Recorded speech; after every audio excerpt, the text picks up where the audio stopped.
उसमें आपका कलेजा भरभरा होगा, आपको पिछला गया हुआ जीवन नरक दिखाई देगा और इतना पश्चाताप बनेगा, आपकी आत्मा सीर उठेगी।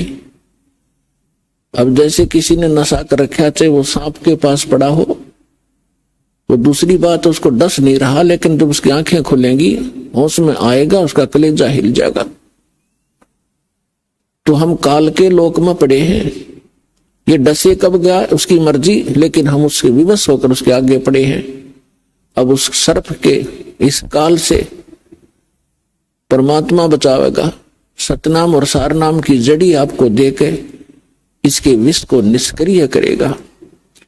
जो इस दास के अतिरिक्त इस विश्व में वह जड़ी नहीं है, या उन महापुरुषों के पास थी जिनको भगवान मिले थे, उसमें उन महापुरुषों की हमने कदर नहीं करी, वो चले गए जब हम अनुयायी बन गए लाखों की संख्या में। लेकिन संत के रहते उसका आदर और उसकी प्रत्येक बात पर गहराई से सोचना चाहिए और अमल करें तो लाभ उठा लिया जाता है। तो पुण्यात्माओं, हम ऐसे गंदे लोक में रह रहे हैं, चाहे यहाँ का प्रधानमंत्री बेशक आपने कितना ही अच्छा दिखाई देता हो, लेकिन उस जीव का कोई आधार नहीं है। कबीर सब जग निर्धना, धनवंता ना कोय, धनवंता सो जानियो जिस पर राम नाम धन होवे। जो वर्तमान के अंदर सत साधना नहीं कर रहे हैं, चाहे वह कितने धनी हो, कितने उच्च पोस्ट प्राप्त है, उन जीवों का भविष्य नरक में है, बहुत बुरा होगा उनके साथ। अब उनको ये ज्ञान होगा जो कि एक मानव को, प्रत्येक प्राणी को होना चाहिए कि जो तू गलतियां कर रहा है इसका तुझे दंड भी भोगना होगा। तो उसके बाद वो प्राणी, बुद्धिमान व्यक्ति, वो गलती किया नहीं करता। आज जो हाहाकार मची है संसार के अंदर, किसी भी भाग में जाकर देख लो या किसी और फील्ड में देख लो, एक माया कमाना उद्देश्य बना रखा प्राणी ने, चाहे झूठ बोल के, चाहे रिश्वत लेके, चाहे हेरा फेरी करके। किस लिए? कि कोठी बनाऊंगा, अपने बच्चों को अच्छी शिक्षा दूंगा, उनके लिए कार खरीदूंगा, बैंक बैलेंस बनाऊंगा। पुण्यात्माओं, या भूल पड़ गई, हम भूल गए विधान को परमात्मा के। मासा घटे न तिल बधे, विदना लिखे जो लेखे, सच्चा सतगुरु मेट कर भाई ऊपर मारे मेख। जब तक हम परम संत की शरण में परमेश्वर की रजा ग्रहण नहीं करते, तब तक हम केवल अपना किया कर्म ही प्राप्त करते हैं। उसके अंदर एक नए पैसे का कोई भी परिवर्तन नहीं हो सकता। यदि कोई 2 नंबर का पैसा इकट्ठा करके धनी बनना चाहता है, पुण्यात्माओं, समय आने पर उसके लिए बहुत बुरी बनेगी। बहुत से प्रमाण हमारे पास है, और प्रत्येक व्यक्ति जब इस ज्ञान को सुनता है उसको अपने किए कर्म का आभास भी होता है। और जब उसको पता चलेगा कि सचमुच ये कर्म ठीक नहीं है तो वो त्याग भी देगा। जब तक उसको ये पता ही नहीं लगेगा कि मैं जो कर्म कर रहा हूं ये सचमुच बुरा है, क्योंकि हम जिस क्षेत्र में रहते हैं वहां सभी वही क्रियाएं कर रहे होते हैं, तो हम निश्चिंत हो जाते हैं, सभी कर रहे हैं, नो प्रॉब्लम। लेकिन भाई अपराधों से लाख कर लियो, सबको प्रॉब्लम होगी। तो जैसे एक व्यक्ति जब इस ज्ञान से परिचित हुआ, ज्ञान से भी तभी परिचित हुआ जब उसका सर्वनाश हो लिया। वैसे तो हम भगवान को एक सेकेंडरी थिंग मानते हैं, देख लेंगे टाइम मिला तक भी मत्था टेक आवांगे, किसी गुरु जी के पास चले जावांगे, बाकी समय अपना धन कमाएंगे। और वो भी उसके लिए वरदान होता है जब उसके ऊपर ऐसा कहर टूट जाए, भगवान की याद आ जाए। एक व्यक्ति बता रहा था कि मैं घना निकम्मा आदमी था, अब पता चला कि मैं निकम्मा था, जब तक मैं घना अच्छा मान रहा था अपने आप को। मेरी एक टेप रिकॉर्डर की दुकान थी, रिपेयर एंड सेल की। उस समय ये सोनी की कैसेट चली थी, बहुत पुरानी बात है, और वो बहुत कॉस्टली होती थी, 30-35 रुपए की आती थी, और मैं वो डुप्लीकेट तैयार करता था एज इट इज, जो मुझे इंक्लूडिंग रिफल और उसका कवर 2 रुपए की पड़ती थी, मैं 32 रुपए लेता था। तो भोली आत्मा 35 की बजाय 32 में मेरे पास लेने आते थे,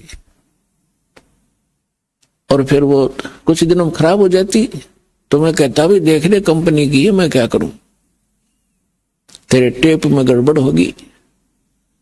बहुत से पैसे इकट्ठे किए, इकलौता पुत्र था, सोचा था बच्चे को घना धनी बनाकर मरूंगा, इसको सारी सुख दूंगा। वो बच्चा ही बीमार हो गया, लड़का इकलौता पुत्र था।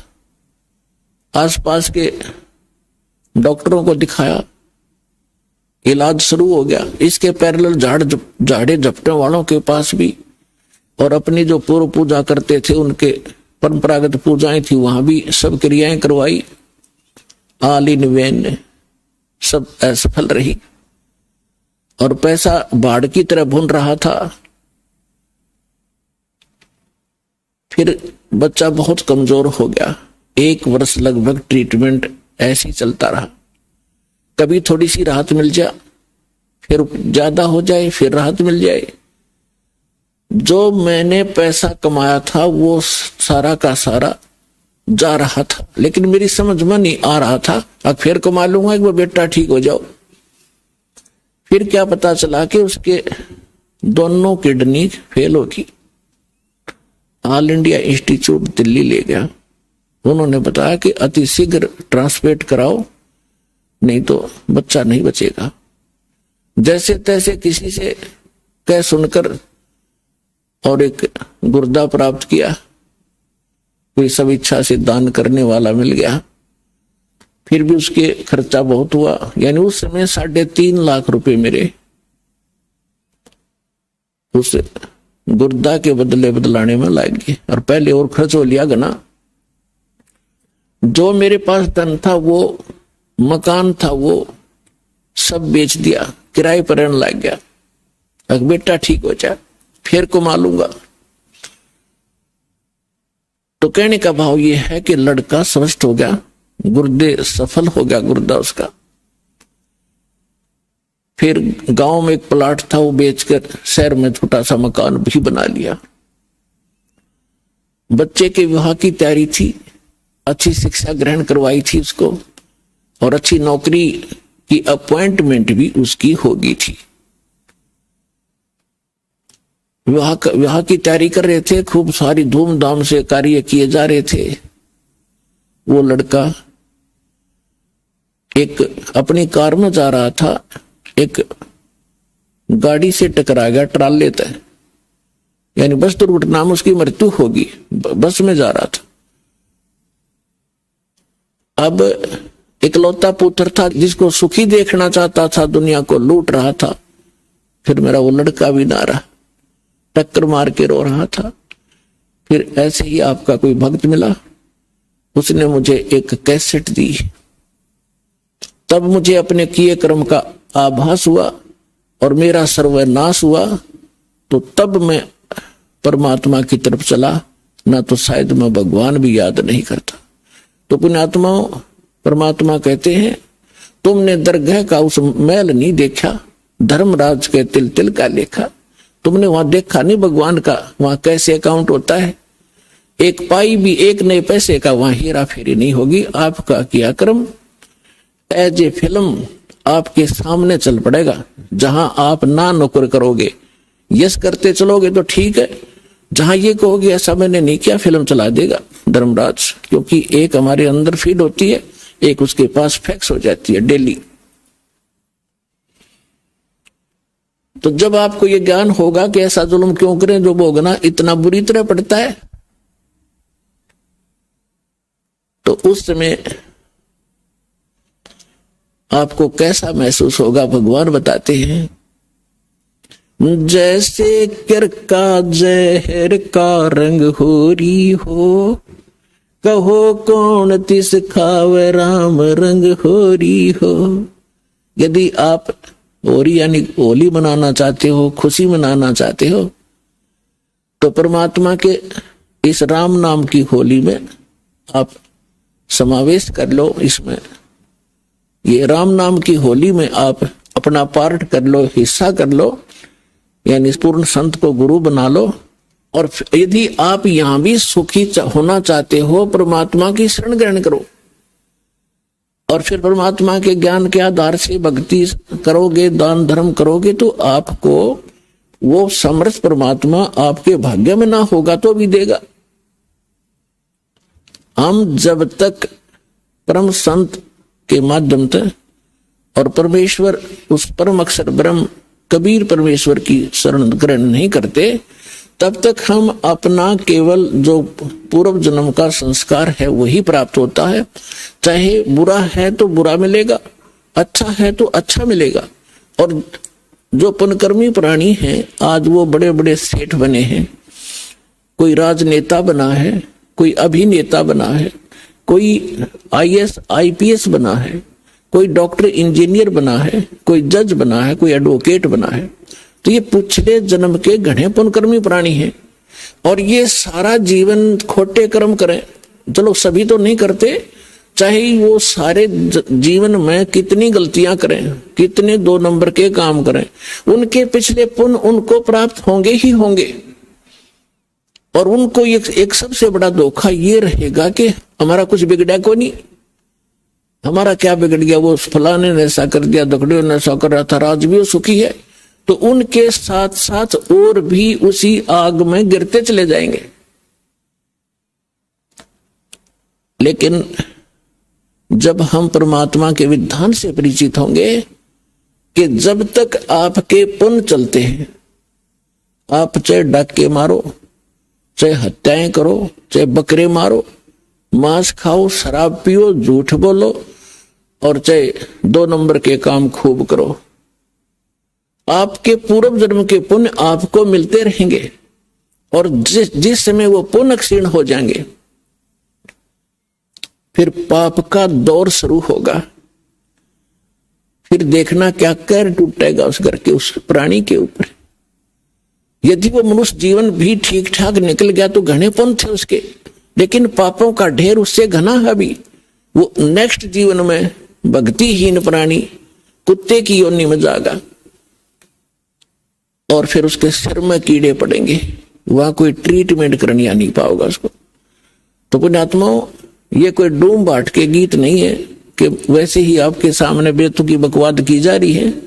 परमात्मा का वो गूढ़ रहस्य और यथार्थ विधान आपके रूबरू किया जा रहा है, जो खुद भगवान ने बताया और जिनको परमात्मा मिले उन महापुरुषों ने बताया। और ये दास केवल एक टेप रिकॉर्डर का काम कर रहा है, उनके बताए ज्ञान को एजिडी आपके सामने बोल रहा है। अब परमात्मा बताते हैं, कबीर लूट सको तो लूटियो, राम नाम की लूट, पीछे फिर पछताओगे, भाई प्राण जहांगे छूट। वो पृथ्वीपति चकवे गए, जिनके चक्र चलंत, रावण सरीखे कौन गिने, भाई ऐसे गए अनंत। राम रटत दारिदर भलो, टूटी घर की छान, वो कंचन मैल किस काम के, जा भक्ति नहीं भगवान। राम रटत कोड़ी भलो, चू चू पड़े जो चामे, वो सुंदर दे किस काम की, जा मुख नाही नाम। कबीर जिव्या तो वाए भली, जो रटे हरि नाम, नहीं तो काट के फेंक दियो, ये मुख में भलो ना चामे। पुण्यात्माओं, जिव्या कितनी काम की चीज है। हर प्रकार के टेस्ट बता देती है, खाने में सहयोग देती है, परमात्मा का गुणगान करती है। यदि हम इसका यथार्थ यूज नहीं करते, सही प्रयोग नहीं कर रहे हैं, जैसे सारा दिन झूठ बोले, पेट के लिए अटपट करते हैं, किसी का गलत गवाही देकर उसको सजा प्राप्त करवा देते हैं अपनी इस जुबान से, तो ये जुबान आपके लिए सबसे बड़ी दुश्मन से धोएगी और अगले जन्म में आपको पशु योनि में भेज दिया जाएगा। जुबान होगी लेकिन इसको आप बोल नहीं सकोगे। तो परमात्मा कहते हैं यदि भक्ति नहीं करते हो, परमात्मा की गुणगान नहीं करते हो, इसके अतिरिक्त आप केवल रोजी रोटी या किसी अन्य को सताने के लिए जिह्वा का प्रयोग करते हो। कबीर साहब कहते हैं हितै पराई आत्मा जीभ बांध तलवार। एक तगड़ा व्यक्ति एक कमजोर व्यक्ति को ऐसा वचन बोल देता जुबान से, अब उसकी पार तो बसाए नहीं, क्योंकि वो हर तरह से सब उसे तगड़ा है, बलशाली भी है, वैसे भी राज में पहुंच है, तो वो व्यक्ति उसको प्रति उत्तर ना दे करके बैठ कर रोता है अपने घर पे, उसकी आत्मा दुख पाती है। तो उसने उस जीभ से तलवार का काम कर दिया, उस आदमी की आत्मा काट दी। उसका उसके बैड अकाउंट में लिखिएगी, बेशक वो गरीब ना बोल सकता, परमात्मा सारी सुनता है। कहते हैं चिट्ठी पायल बाजा पैर साहिब सुनता है सब लहर। तो इस प्रकार हम इन सभी क्रियाओं से जो परिचित होंगे उसके विषय में बताया है कि फिर हम ये गलतियां नहीं करेंगे और हम केवल भक्ति करेंगे। तो परमात्मा बताते हैं कि जब आप भक्ति ना करके और अन्य किसी भी विषय पर चर्चा करोगे, आपको ये बात याद आवेगी, क्यों टाइम वेस्ट करा। अपने कोई भक्ति करेंगे या नित्यनेम करेंगे या मंत्र जाप करेंगे, ना अपनी कोई पुस्तक धार्मिक वो पढ़ेंगे, उससे पुण्य बनेंगे। इसके अतिरिक्त हम जो भी करते हैं बोलते हैं वो व्यर्थ है, वो यूजलेस है। इसलिए सभी संतों ने इस बात को समर्थन दिया है कि परमात्मा की भक्ति करो, बाकी आप जितना भी क्रिया इसके अतिरिक्त करते हो ये आपको लाभ नहीं देगी। अब जैसे आपने सुना था कि जैसे किर का जहर का रंग होरी हो, कहो कौन तिस खाव राम रंग होरी हो। अब जैसे जरा सा भी कोई पाप आप करोगे, आपको ऐसा लगेगा जैसे ये विष का कण है। जब आपको ये पता है कि ये वस्तु जो पदार्थ यहां पर गिरा है ये विष है और उसका एक कण भी पड़ा हो और विष के अवगुण से आप परिचित हैं, उसकी हानि से परिचित हैं, उसका एक कण किरका कहीं गिरा हो, क्या आप उठाकर जीभ का लगाओगे? उसको उठाकर ऐसे स्थान पर दबाओगे किसी और के भी हाथ ना लग जा, और अपने हाथ में भी 6 साबुन से धोओगे। तब आपको जब ये ज्ञान होगा कि आप जो क्रियाएं कर रहे हो, एक परमात्मा की भक्ति ना करके 2 नंबर के काम करते हो, मांस खाते हो, शराब पीते हो, हुक्का पीते हो या और कोई दुराचार करते हो, आपको वो विष का कण दिखाई देगा। और जो व्यक्ति बुद्धिमान होता है, जैसे बालक तो गलती करते हैं, वो विष भी खा जाते हैं, मर जाते हैं, खाएंगे तो मरेंगे भी। और जब वो बच्चे बुद्धिमान होते हैं, कुछ सियाने होते हैं, फिर उनको पता चल जाता है कि ये सर्प है, ये बिजली है, ये विष है, और पहले वो उन्हीं को पकड़ लेता और मर जाता है। जब वो समझदार होता है तो स्वयं भी दूर भागता है और अन्य को भी सतर्क करता है कि बिजली का तार गिरा है, से दूर हो जाओ। और छोटा बालक होता है, जब तक बुद्धि काम नहीं करती उसको पकड़कर मर जाता है। सर्प को भी छू लेता, पकड़ लेता है, उसको डस जाता है, वो मृत्यु को प्राप्त हो जाता है। और जब वो बच्चा बड़ा हो जाता है, उनके अवगुणों से परिचित हो जाता है, उसकी बुद्धि काम करने लग जाती है, तो फिर वो स्वयं भी बचता है, अन्य को भी सतर्क कर देता है। ठीक इसी प्रकार ये समाज सारा बालक बुद्धि का है। जब तक ये तत्व ज्ञान से परिचित नहीं है, परमात्मा के विधान से परिचित नहीं, तो सभी विष खा रहे हैं, सर्प की पूंछ पकड़ रहे हैं और बिजली के तारों को हाथ लगा रहे और मर रहे हैं। अब इस ज्ञान से, इस तत्व ज्ञान से आपका कलेजा हिल जाएगा। और इतना ज्ञान समझ के भी कोई नहीं मानता है तो महामूर्ख, और फिर उसका कोई ट्रीटमेंट नहीं, वो तो गधा ही है, इस जीवन में भी गधा है। जब हमें प्रत्यक्ष दिखाई देता है कि परमात्मा हमारे साथ हो जाएगा, तो हमें कोई दुख नहीं रहे। राजा भी भगवान की खोज में फिरता है, कोई संतों से मिलता है, कोई जंतर मंत्र कराता है। राजा से बड़े तो आप नहीं हो सकती प्रजा, ना सुखी हो सकती जैसा तुम मानते हो। राजा भी अपनी आपत्ति में परमात्मा की आड़ लेता है और आपको सीधा ही भगवान मिल रहा, तो फिर आपका कौन सी कमी आवेगी, ये विचार करने की बात है। पहले तो दास आपको परमात्मा के विधान और इस ज्ञान से इतना परिपूर्ण कर देगा कि आपके हृदय में ये पक्की बात समा जाएगी कि कबीर इज गॉड, और ये रियलिटी है, वास्तविकता भी है। और फिर ये ऐसा प्रमाणित कर दूंगा कि ये भक्ति है, ये विधि है भक्ति की, और विधि नहीं है। आप बुद्धिमान हो, हमारे पास सदग्रंथ हैं, प्रमाण हैं, जिन महापुरुषों ने ये मंत्र जाप किया उनका उद्धार हुआ, वो मोक्ष हुआ। हम भी मानते हैं ये मुक्ति प्राप्त हुई इनकी, उनके अतिरिक्त कोई मोक्ष प्राप्त प्राणी नहीं है। चाहे वो सिद्धि कितनी ही कर गया हो, चाहे वो कितने चमत्कार दिखाकर मर गया हो, लेकिन वो मोक्ष प्राप्त नहीं है। तो फिर कौन सी समस्या रहेगी? फिर मूर्खता की। जान बूझ साची तजय और करे झूठ ने ताकि संगत है प्रभु, फिर सोपन में बिना दे। जो इतना ज्ञान समझकर फिर गलतियों पे गलती करता है तो बुद्धिमान व्यक्ति नहीं है, वो तो जानबूझ कर बकवाद कर रहा है। अब परमात्मा क्या बताते हैं? राम नाम रटते रहो, राम नाम रटते रहो, जब तक घट में प्राणे, कब हो तो दीन दयाल के हे बनक पड़ेगी कान। अब परमात्मा की भक्ति में आगे बढ़ने के कुछ फार्मूले हैं जिससे आप स्थिर रहोगे। इन फार्मूलों को, इन पॉइंट्स को आपने याद रखना पड़ेगा।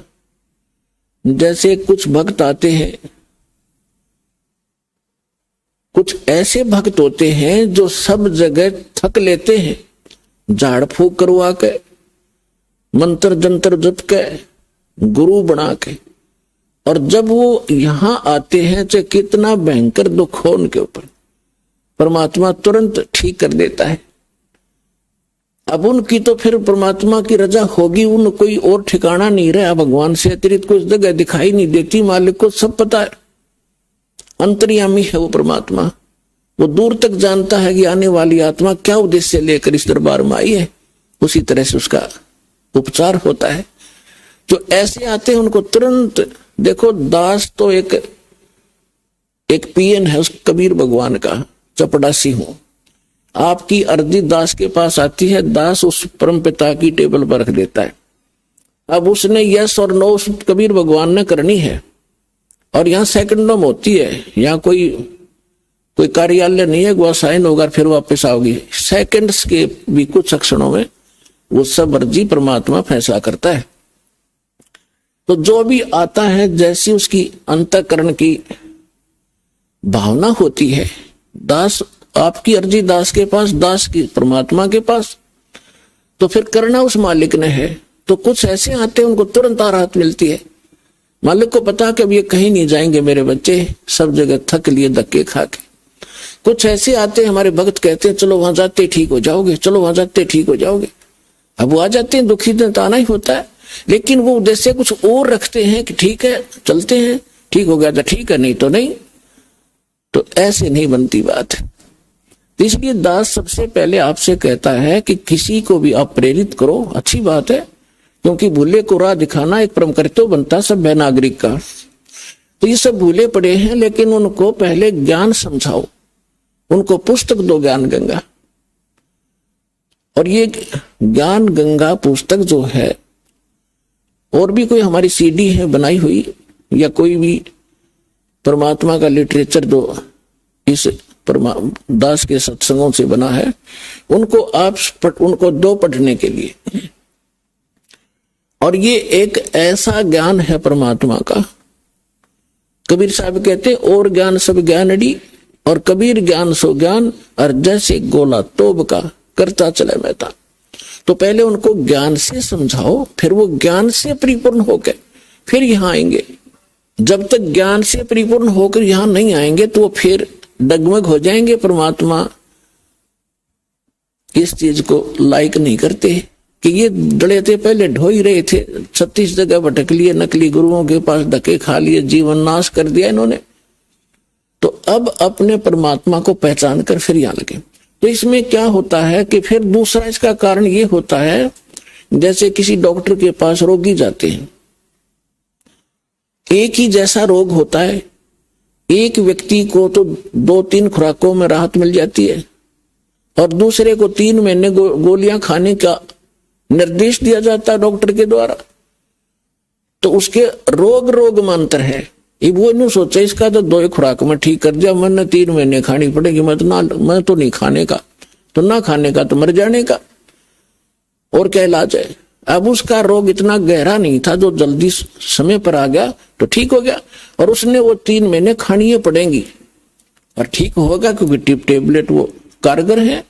तो पुण्यात्माओं, इस संसार में 21 ब्रह्मांड में दास के अतिरिक्त कोई संत नहीं और कबीर साहब के अतिरिक्त कोई भगवान नहीं। और जो समाधान दास देता है उससे सारे काम ठीक होंगे। आपके संसारिक सुख, शारीरिक रोग सब दूर होंगे, संसारिक सुख प्राप्त होंगे, संसारिक दुख, मानसिक दुख, भूत प्रेत की बाधा, पितृ बाधा, चाहे कितना भयंकर हो, किसी प्रकार की, चाहे घायल तक डाल रखी हो, चाहे चौकी तक छोड़ रखी हो, यहाँ 1 सेकंड का काम है भगवान का। हम धड़े दुपटे नहीं लाते, परमात्मा के उस शब्द में इतनी ताकत है, जो मंत्र हम देते हैं अपने आप सब भाग जाते हैं।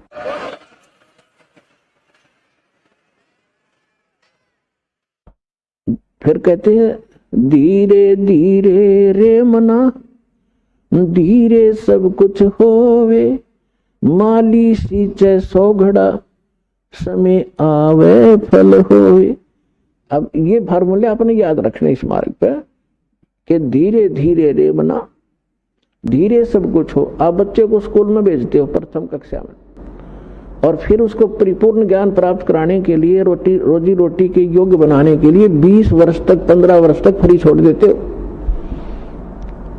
BA करके फिर वो 5-4 वर्ष का कोर्स भी करता है, और फिर 2 रोटी का साधन उसको बनता है। अगर वो सफल हो जाता है और बढ़िया होता है, फिर सारा उसका जीवन रोजी रोटी की समस्या हल हो जाती है। ठीक इसी प्रकार आपने ये आम का बीज बोया है, भक्ति, सत भक्ति। अभी तक आपने बबूल बो रखी थी, और बबूल बीज का ये आशा कर रहे थे कि हमें आम मिलेंगे मीठे मीठे, तो बबूल के तो काटे ही मिलेंगे, आम की इंतजार, आम की आशा व्यर्थ थी। तो जितने भी ये संत हैं, पंथ हैं और श्रद्धालु हैं, ये बेचारे उनको संत मानकर चले गए, उन्होंने राम नाम दे दिया, अब बीज दे दिया आम का कह के, और है वो बबूल का। उन बीज भी दिया, यानी साधना भी कर रहे हैं, जैसा गुरु जी बता रहे हैं, वो फल भी रहा है। कुछ कहते हैं हमें ऐसे दिखाई देता है, प्रकाश दिखता है, वो प्रकाश से का बीज दे रखा है तुम्हारे, प्रकाश ही काल है, ज्योत स्वरूपी निरंजन। तो आम का बीज कहकर सतलोक सतपुरुष की कथा सुना के आपको बीज दे दिए, काल के 5 नाम काल के जानो, ये राधा स्वामी वाले, और सभी आस लगाए बैठे में सुख होगा, हमें मोक्ष मिलेगा, सपने में भी इंतजार मत करना। बीज आम का बीजिए और फिर वो प्रोसेस अपनाइए जो एक बीज को बो के पेड़ बनाने तक जो क्रियाएं की जाती है, और फिर देखना। तो अब आपको आम का बीज मिला है, इसको बोइए, बीज दिया, अब इसकी सिंचाई कीजिए, इसकी सुरक्षा कीजिए, अब सच्चाई क्या है? देखो पुण्यात्माओं, दास इस मार्ग का मास्टर है, इस मार्ग का डॉक्टर है। आप सभी विद्यार्थी हो, दूसरे शब्दों में आप जन्म मरण के रोगी हो। तो इस दास को इसका पूरा कंप्लीट कोर्स पता है, आपको बताया जाता है, तो आप जी वैसे ही कीजिए और फिर देखना इसकी सफलता कैसे। जैसे ये मंत्र है, ये तो समझो बीज है। ये मंत्र जाप कर आपको दिए जाते हैं, ये तो समझो बीज है, बो दिया आपके अंतःकरण में, वचन की शक्ति तय प्रवेश कर दिया। अब इसकी सिंचाई करनी है, इसमें खाद पानी डालना है। तो उसके लिए कहा है, एक यज्ञ है धर्म की, दूजी यज्ञ है ध्यान, तीजी यज्ञ हवन की, चौथी यज्ञ परिणाम, और पांचवी यज्ञ है ज्ञान की। तो आप जी ने ये बीज बोने के उपरांत, जैसे खेत में किसान गेहूं बीज देता है, तो गेहूं बीज देने मात्र से सफलता नहीं होगी, उसमें खाद भी, पानी भी, उसकी सुरक्षा भी समय अनुसार देनी पड़ेगी। और उसमें घास फूस उग जाता है, उसको निकालना भी प्रॉपर पड़ेगा, तब वो सफलता प्राप्त होगी। इसी प्रकार आप जी ने ये पांचों यज्ञ इस मंत्र के पैरेलल करनी पड़ेंगी। अब जैसे हम अज्ञानता के कारण इन अनाड़ियों के पास जाते थे, ये क्या क्या साधना बताते थे। कोई तो कहता था गायत्री मंत्र जाप कर ले, और कोई कहता था कि गीता जी का एक अध्याय डेली कर लिया कर पाठ कर लो। कोई जप जी साहिब की एक पुस्तक है, उसको नित्य पढ़ने को कहते हैं।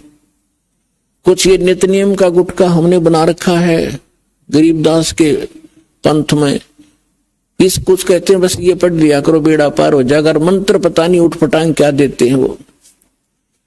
तो पुण्यात्माओं, जैसे पहले हम गायत्री मंत्र को लेते हैं।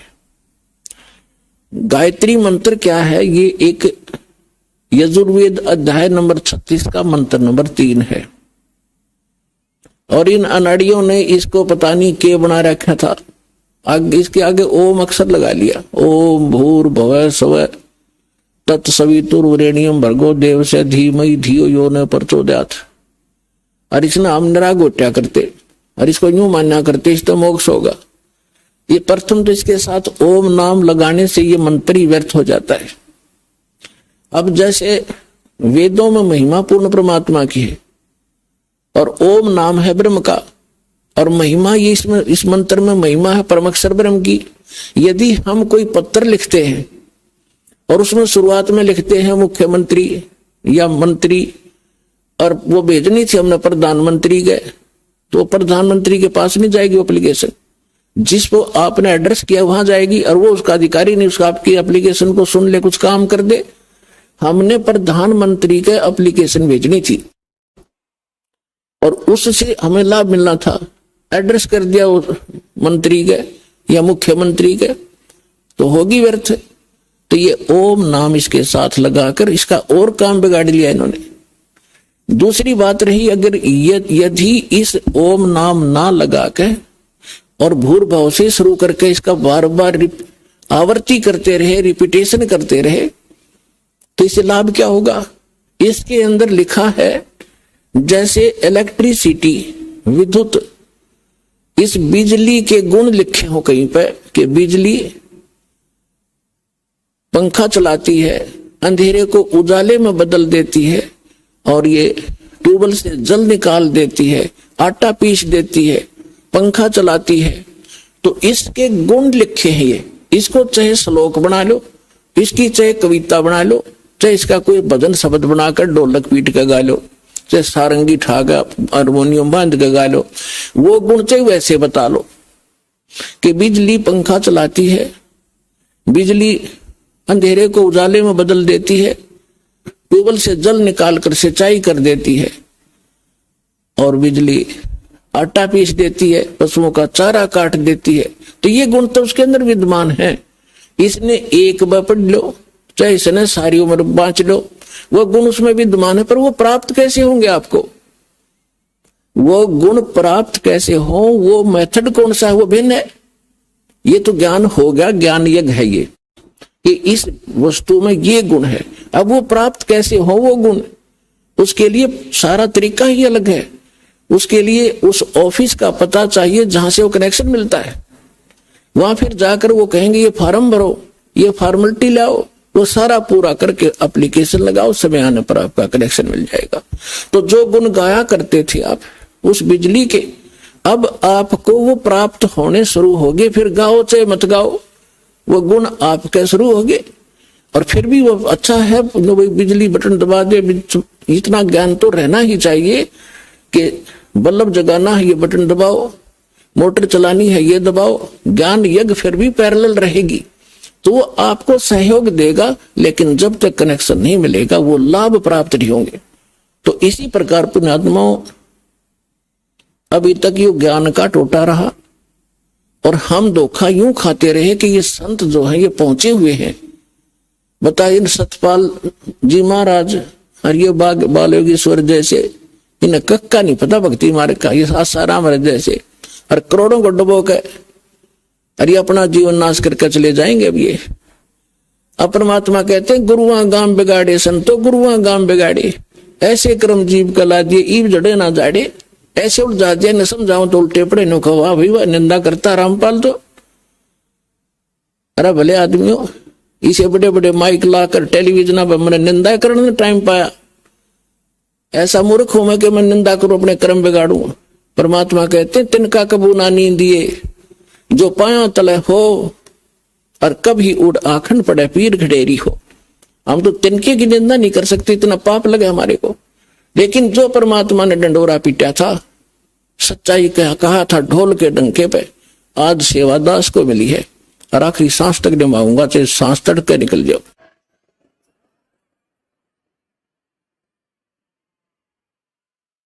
अब इसको कोई निंदा समझता है तो उसने भांग पी रखी है या कति अनजान आदमी है।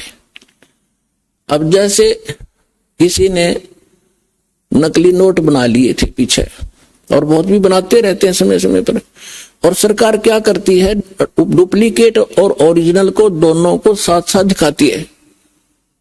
टीवी के माध्यम से, समाचार पत्रों के माध्यम से दोनों के फोटो दिखाए जाते हैं और बताया जाता है कि नकली ये है, ओरिजिनल में ये गुण है, इनमें ये भिन्नता है।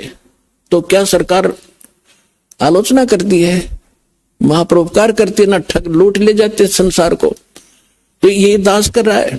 हमारे ओरिजिनल नोट है हमारे सदग्रंथ और वो महापुरुषों की अमर वाणी जिनको भगवान मिला, और ये डुप्लीकेट अनुभव है इन संतों के जो उनसे मेल नहीं खाते, उनको त्याग दो, ओरिजिनल नोट ग्रहण करो बरवाला आश्रम में आके। इतनी सी बात है। अब इसको कोई निंदा कहता है तो कुछ दिनों में फिर वो इस ज्ञान को समझकर गुणगान किया करेगा, रोया करेगा एकांत में बैठ के, कैसे महापुरुष के बारे में मैंने क्या शब्द बोल दिए। कबीर साहब कहते हैं सतगुरु के सजदा करूं कर्म छुटाए कोट, और जो ऐसे सतगुरु की निंदा करे फिर जम तोड़ेंगे होठ। उसके बुरा हाल होगा उन लोगों का आगे चल के, समय पर ना संभले तो प्रसंग जो चल रहा है उसी पर आते हैं।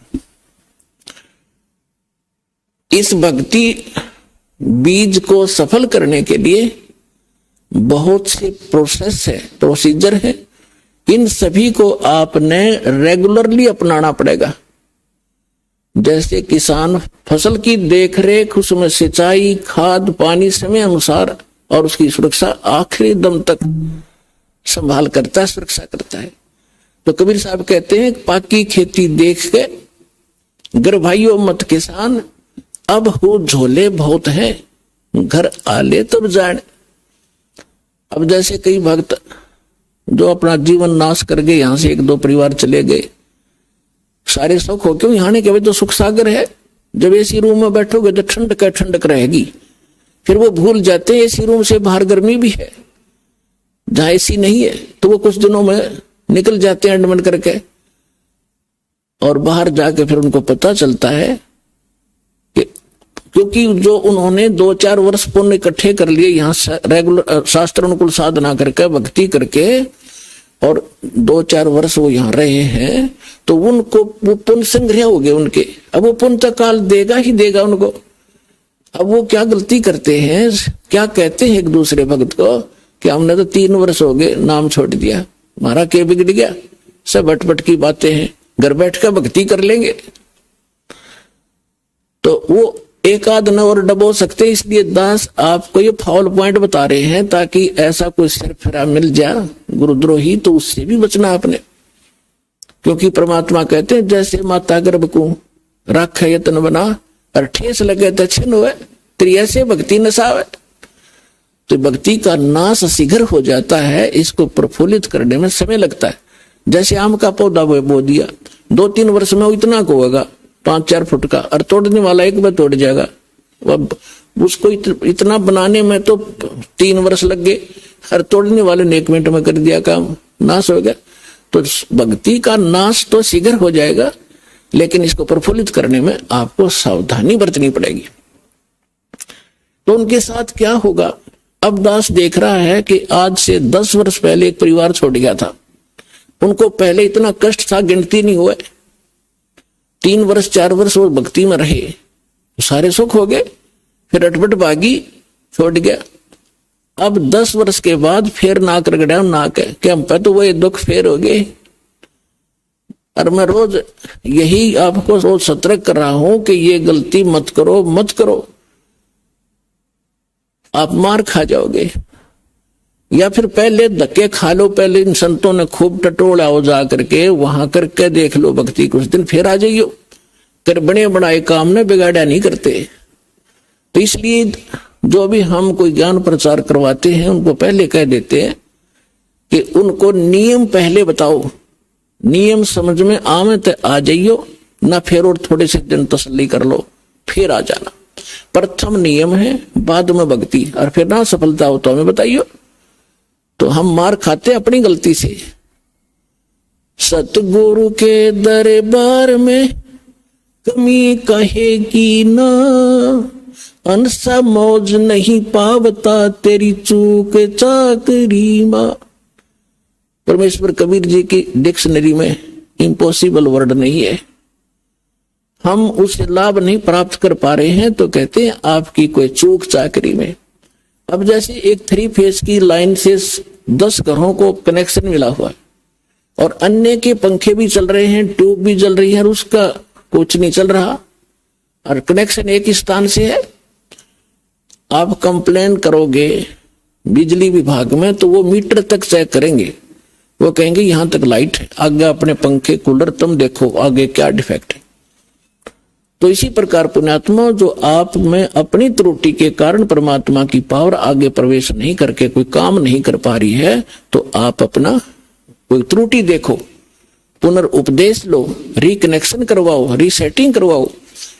लेकिन बार बार नामखंड करने से फिर परमात्मा अक्षुब्ध हो जाएंगे। ठीक है, हम ऐसे समाज में आप रह रहे हो अभी तो, जिसमें एक भक्त नाम लेके जाता है और घर वाले सारे विरोधी होते हैं, तो मालिक को पता है कि बच्चे को मजबूर भी कर सकते हैं, थोड़ी बहुत दिन ये संघर्ष करने में पक्का होगा, तब तक उसको नामखंड हो जाता है। तो ऑप्शन बनाया है कि उसको अपना दोबारा उपदेश ले, रीउपदेश ले, उसको रिकनेक्ट करवावे, और फिर मालिक साथ देगा, दृढ़ हो। कबीर साहब कहते हैं सतना छोड़े सूरमा, सत छोड़े पतजा, और सत के बांधे लक्ष्मी या फिर मिलेगी। अब जैसे इस दास ने जब शुरुआत करी, मेरे घर वाले सुनने को तैयार नहीं थे इस मार्ग को। मेरा भाई जहां भी मैं जाता था भक्ति में साथ रहता था, लेकिन जब ये ज्ञान उसको सुनाया था वो भी चिंगर गया, ने बोला इसे यो के था। फिर मैं भी सुनो इससे बड़ा कोई हो सकता है। और जब उनको ज्ञान हुआ सारा परिवार और सबसे आगे खड़े हो गया वही भाई आकर के, तो संघर्ष फिर हमने नहीं छोड़ा, इस बात को लगे ही रहे। और आज देख लो कितना विरोध हुआ, जेल तक भेज दिया झूठा केस बना के इस दास पे, लेकिन आज सफल हुए। परमात्मा कहते सत ना छोड़े सूरमा, सत छोड़े पतदा, और सत के बांधे लक्ष्मी फिर मिलेगी। हम परमार्थ में लगे हैं, स्वार्थ में गलती कर आदमी 100 बार जेल जाओ, और दुष्ट कर्म है उसका। यदि कोई अपराध करके जाता, निरपराध, तो एक स्वतंत्रता जैसी लड़ाई है। अज्ञान से ज्ञान को स्वतंत्र करवाना है, जीव को काल से स्वतंत्र करवाना है। इससे बड़ा संघर्ष और इससे बड़ा पुण्य में क्रम इस पृथ्वी पर नहीं है। आत्म प्राण उद्धार ही ऐसा धर्म नहीं, और जीव का उद्धार करा दे इससे बड़ा कोई पुण्य नहीं इस पृथ्वी पे। तो वो दास कर रहा है, और अब मेरे बच्चे भी सारे लग कर तुम उसी में लग जाओ, सब अपने भाई बहन हैं।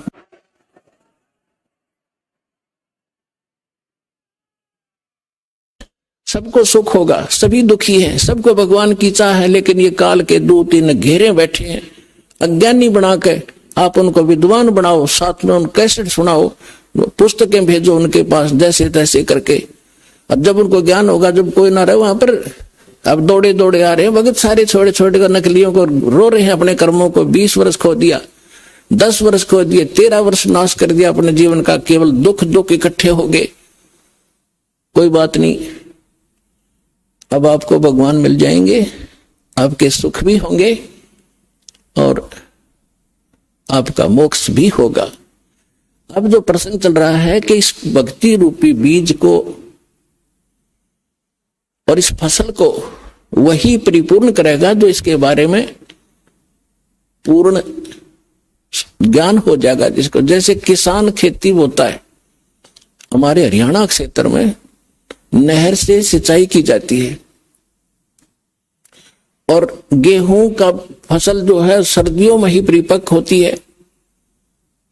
दिसंबर जनवरी के महीने में यहां इतनी भयंकर सर्दी पड़ती है, शीत लहर चलती है। हम अपने कमरे कक्ष बंद करके रजाई ओढ़ के कंबल जोड़ते हैं, या कोई हीटर वगैरह लगा के अपने को ताप प्राप्त कराते। और उस समय उस किसान का खेतों में पानी लगाने का नहर का समय होता है। अब उस सर्दी को देखे कोई बाहर ना निकले, पड़ोस के दूसरे घर में भी जाना हो तो इन सोचा सुबह जाऊंगा, अब तो बहुत ठंड है बाहर, आलस कर जाएगा। लेकिन वो किसान आलस नहीं करता। इतनी काली पीली रात होती है, ऊपर से सर्दी गिर रही होती है, भयंकर तेज हवा चल रही होती है, और वो खेत में पहुंच जाता कस्सी लेकर, और जो कंबल वगैरह छोटा मोटा ले रखा उसको भी रख देता है एक तरफ। उस समय जब वो पानी लगाने लगता है और घुटनों पानी में खड़ा हो जाता है, और ऊपर से शीत लहर चल रही होती है, तो वो अपने उस मार्ग का, उस फसल को परिपक्व करने का पूर्ण मास्टर है।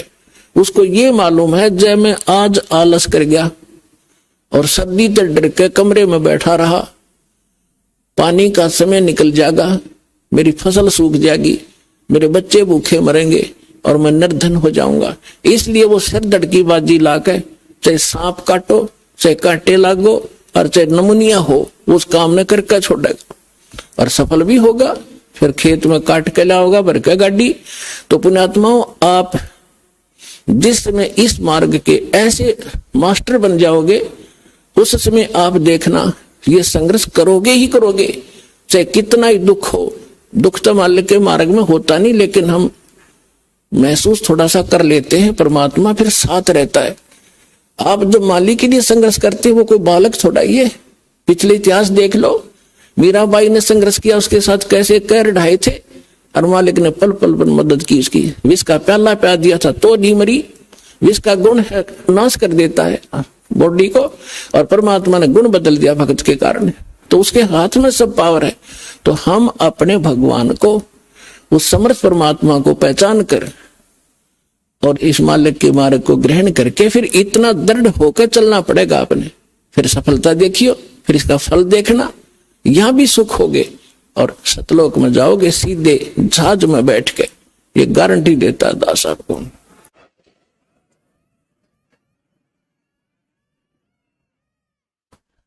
अब इसको सफल करने का तरीका, एक यज्ञ है धर्म की, दूजी यज्ञ है ध्यान, तीजी यज्ञ हवन की, और चौथी यज्ञ परिणाम। यज्ञ पांचवी ज्ञान है। ये पांचों यज्ञ आपसे यहां कराई जाती है। आप घर पे तो करते ही करते हो, लेकिन यहाँ एक विशेष डोज दी जाती है। जैसे हम ज्यादा सीरियस हो जाता है रोगी, तो डॉक्टर सबसे पहले जाते ही उसको ग्लूकोज वगैरह, ऑक्सीजन वगैरह लगाता है, एडमिट करता है कुछ समय के लिए। अब जो दास बता रहा था कि जो खेत में बीज बो दिया, बीज तो समझो ये मंत्र है, प्रथम, सेकंड और थर्ड, तीसरा सारनाम, और ये खाद और पानी है, ये पांचों यज्ञ।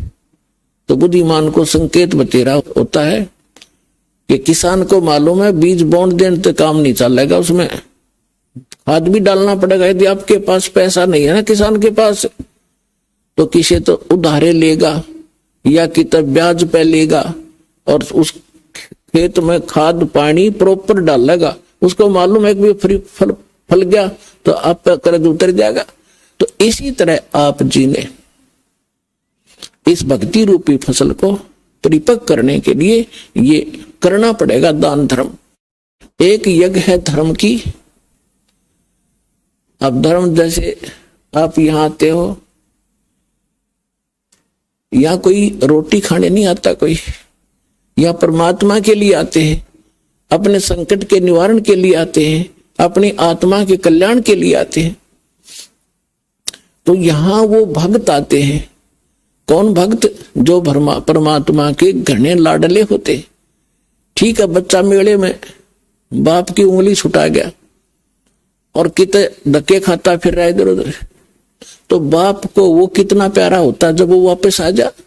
माता पिता को कितना अच्छा लगता है जब वापस मिल जा, और कोई मिला दे उसका भी एहसान मानता है। तो आज हम सभी अपने पिता की उंगली छुटवा कर इस काल के मेले में बिछुड़ गए, और हम रोते फिरते उसको अपने पिता ने ढूंढ रहे हैं। वो पिता जब तक नहीं मिलेगा हमें संतोष नहीं हो सकता। चाहे दूसरे छोटा मोटा राहत हमें देकर रोना बंद करवा भी दियो, लेकिन वो माता पिता की कसक न्यारी रहे तो वह आज तक है हमारे। तो इस प्रकार जब आप यहां जो आ रहे हो, वो बिछड़े हुए हो उस परम पिता के, जो 600 वर्ष पहले आया था। उस समय आप उंगली छुटाए गए थे और अब तक भटक रहे उसको ढूंढते हुए। अब दया करी है दास के ऊपर, पहचान बताई है कि अपना पिता ये है, ये लक्षण है उसके। आप इस काल को पिता समझ रहे हो तो स्वार्थी है। तुम्हें होटल पे नौकर रखा हुआ है 2 रोटी के लिए, ये तुम्हारा पिता नहीं है, सुखी नहीं दे सकता होटल का मालिक। अगर वहां कोई नौकर है तो आप इस होटल के मालिक के नौकर हो, 2 रोटी के लिए मूर्ख बना रखा है तुम्हारे को, अपने स्वार्थ सिद्धि के लिए। तो अब ये ज्ञान आपको कराया गया है कि ये है आपका पिता, ये देगा आपको सारा सुख, आपकी संपत्ति का हिस्सा देगा, ठाठ से रहोगे, धनी है ये। आप एक कंगाल के नौकर थे इस काल के। तो अब जितने भी भक्त आत्मा यहां आ रहे हैं और जो इनको माध्यम बनता है अपने पिता का घर बताने के लिए, उसका भी एहसान परमात्मा उसको भी इतना ही क्रेडिट देता है। अब यहां तक बताया है परमेश्वर ने अपनी वाणी में कि एक जीव को उस काल के खेमे तय, काल के ग्रुप से निकाल कर और परमात्मा से जोड़ देगा, बता देगा रास्ता ठीक। उसको इतना पुण्य होगा जैसे करोड़ गायें हत्थे में कटती हुई बता दी हो, इतना पुण्य मिलेगा उस प्राणी को जो यहां तक का रास्ता बता देता है। और यहां आ जाता उसका तो कहना है कि कितना फल मिलेगा। अब जैसे एक प्राणी यहां ना आता, फिर अगले जन्म में गधा बनेगा, कुत्ता बनेगा, बकरा बनेगा, मुर्गा बनेगा, कितनी दुर्गति होगी। और उसका वो कहर टलवा दिया उस प्यारी आत्मा ने, समझदार ने, और अपने पिता के घर छोड़ दिया। अब उसके वो सारे कहर टल गए और उसको क्रेडिट मिला। एक धनी का बेटा खोजा, बताने वाले को भी नाम दे देता है लाखों रुपए, ले भाई बेटी खोजा, गुम हो जाती है, बताने वाले को भी लाखों रुपए नाम देता है। तो ये क्रेडिट भगवान का इंटरनल है, बाहर दिखाई नहीं देता। परमात्मा के एक एक वचन पर विश्वास कीजिए और इस धर्म के मार्ग को आगे बढ़ाइए। अब यहां जो पुण्यात्मा आते हैं, परमात्मा के बच्चे आते हैं, विशेष प्यारे आत्माएं आती हैं, वैसे तो नहीं आते। बाकी और लोग गालियां देते हैं, वो ऐसा है, लूटता है, फलान करता है, या तो यहाँ आने वाले को पता चलता हम लूटते हैं, क्या करते हैं। दास तो एक कुर्ता पजामा भगत वैसे दे देते हैं भिखारी को, या कोई पैंट कमीज, इससे अतिरिक्त कुछ नहीं मेरे पास। जो भी आता है सारा भगवान के बच्चों के लिए, सारी व्यवस्था में, खाने में, मैटों के लिए, पंखों के लिए, सारी व्यवस्था आपके लिए। किक पैसा परमात्मा का एज इट इज यूज होता है, और इसलिए आप फल रहे हो। अगर इसमें से एक नया पैसा भी खराब कर दिया, जब मालिक साथ नहीं देगा आपको भी। इसके लिए थोड़ा सा एक कथा सुनाता हूं। एक नरसी नाम के भगत थे। पहले वो सेठ थे, माया में अंधे हो गए थे। परमात्मा ने रजा बख्शी उसके ऊपर, उसकी आंखें खोली। कोई पुत्र नहीं था, एक बेटी थी, उसका ब्याह कर दिया था। और संपत्ति इतनी थी, 56 करोड़ संपत्ति उसके पास थी। 56 करोड़ उस समय, आज तो मेरा ख्याल अरबों खरबों होगी वो। और कोई वारिस नहीं, और फिर भी इतना कंजूस। परमात्मा ने दया करी, उसके साथ एक लीला की, वो लंबी कहानी है, लेकिन जो विषय आज है उस पर उतना ही सुनाऊंगा। उसको ऐसा झटका दिया कि उसके समझ में आ गई कि अब माया मेरी दुश्मन है। और माया इकट्ठी वैसे नहीं होती, पुण्यात्मा हो। अटबट करके जीव मनुष्य इकट्ठा करता है। उसको मालूम था ब्याज ले लेकर पता नहीं दुनिया को कितना धोखा देकर 2 के 20 बना के, अनपढ़ आदमी थे, ले गया 100 रुपये लिख दिए, 1000 पिता पर उतरे नहीं, तब बेटे ने उतारने पड़े हुए। इस तरह वो करोड़ों संपत्ति बनाए बैठा था। परमात्मा ने उसको आंखें खोली, ज्ञान दिया, एक झटका दिया। उसने सारी भंडारा में लगा दी, दान कर दी सारी। और एक जंगल में झोपड़ी डाल कर बैठ गए, पति पत्नी दोनों। परमात्मा ने ऐसा ज्ञान दिया, भजन कर माला फेर, इस माया के कुछ पट रहा है, कल तेरी मृत्यु हो जाएगी, तेरे ये वारिस है, सचेता हुआ कि ये बरतेंगे, तू गधा बनेगा, क्या फायदा इसका। तो कहने का भाव है, उसका बात समझ में आ गई। सारे भंडारा करके और मालिक पे आश्रित होकर बैठ गया। अपने आत्मा हमारा इतना दिल कमजोर हो चुका है कि हम वहां तक बुद्धि उठती नहीं ना, दिल डटता कि हम भगवान पर इतना विश्वास कर सके। जैसे कहते हैं कि तुलसी बेरुआ बाग में, तुलसी बेरुआ बाग में सीचत भी मुरझावे, राम भरोसे जो रहे वो पर्वत पर लहरावे। बगीचे के अंदर बूटा लगा दिया, पौधा लगा दिया, सिंचाई करते करते खत्म हो जाता है, मुरझा जाता है। राम भरोसे पर्वत के ऊपर कोई संभालने वाला नहीं, कोई सिंचाई करनिया नहीं। कहते राम भरोसे जो रहे पर्वत पर लहरावे। तो हमारा इतनी बुद्धि उठती नहीं, लेकिन इसको उठाने का ये प्रोसीजर है। एक दिन ऐसी दृढ़ता होगी आपके अंदर, सर्वनाश होता दिखा आपने, आप दृढ़ रहना भगवान के ऊपर, फिर देखना ऐसा बादल टल जाएगा, दुख का तो सोच भी नहीं सकते आप। अब नरसी ने क्या किया, झोपड़ी डालकर बैठ गया। पहले उसकी हुंडी चला करती थी। हुंडी मीन जैसे आजकल बैंक है और बैंक में ड्राफ्ट बनाया जाता है, उतने पैसे जमा करा दो, उनको आप लिख कर दे देगा बैंक की तरफ से कि ये 10 लाख रुपए का ड्राफ्ट दे दिया। आप किसी भी शहर में जाओगे, उस बैंक से आप वो पैसा वहां ले लोगे। रास्ते में वो एक कागज आपके पास होगा, कोई चोर उचक्का उसको ले नहीं सकता, पैसे को आपसे छीन भी लेगा, आप तुरंत कार्रवाई कर दोगे, वो कैंसिल हो जाएगा। तो इस प्रकार पहले हुंडी बनाई जाती थी। और हुंडी बनाने के लिए राजा लोग अपने शहर के धनी व्यक्तियों को ऑथराइज कर देता था कि ये सेठ इन शहरों में ये हुंडी बनाने के अधिकारी हैं, इनकी इतनी संपत्ति भी है, इतने अमाउंट तक की वो बना सकते हैं, जैसे 10 लाख या 20 लाख तक बना सकते हैं, या जैसा उनको बता रखा था। तो उनकी वो हुंडी बनाता था पहले, इतना धनी व्यक्ति था। कौन?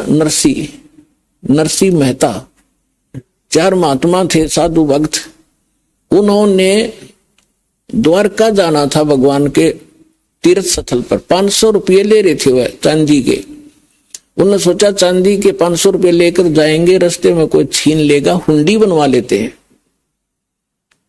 और हुंडी वालों की लिस्ट सब शहरों में सबके पास होती थी। सब जो भी हुंडी लेने देने वाले सेठ थे, और उनके साइन और उनकी कोड वर्ड भी उनको पता होता था। तो उन्होंने सोचा चल हुंडी बनवा लेते हैं। उनको पता था कि यहाँ एक नरसी नाम का कोई सेठ है, वो हुंडी बनाता है। उस समय वो सेठ निर्धन हो चुका था, लेकिन राम नाम का धनी हो गया था। कबीरा सब जग निर्धना और धनवंता ना को धनवंता सो जानिए। जिस पर राम नाम धन वह नकली संपत्ति तो ये रह जानी थी, असली धन मिला नरसी को जंगल में बैठ गया झोपड़ी डाल के। अब वो नगर में गए, उन्होंने पूछा भक्तों ने कि अभी हमने हुंडी बनवानी है, या हुंडी कौन बनाता है? हमने सुना नरसी सेठ बनाता, उस नरसी का घर कहाँ है? तो उन्होंने, गांव वालों ने तो मजाक पा गया था, अग्नाश कर दिया।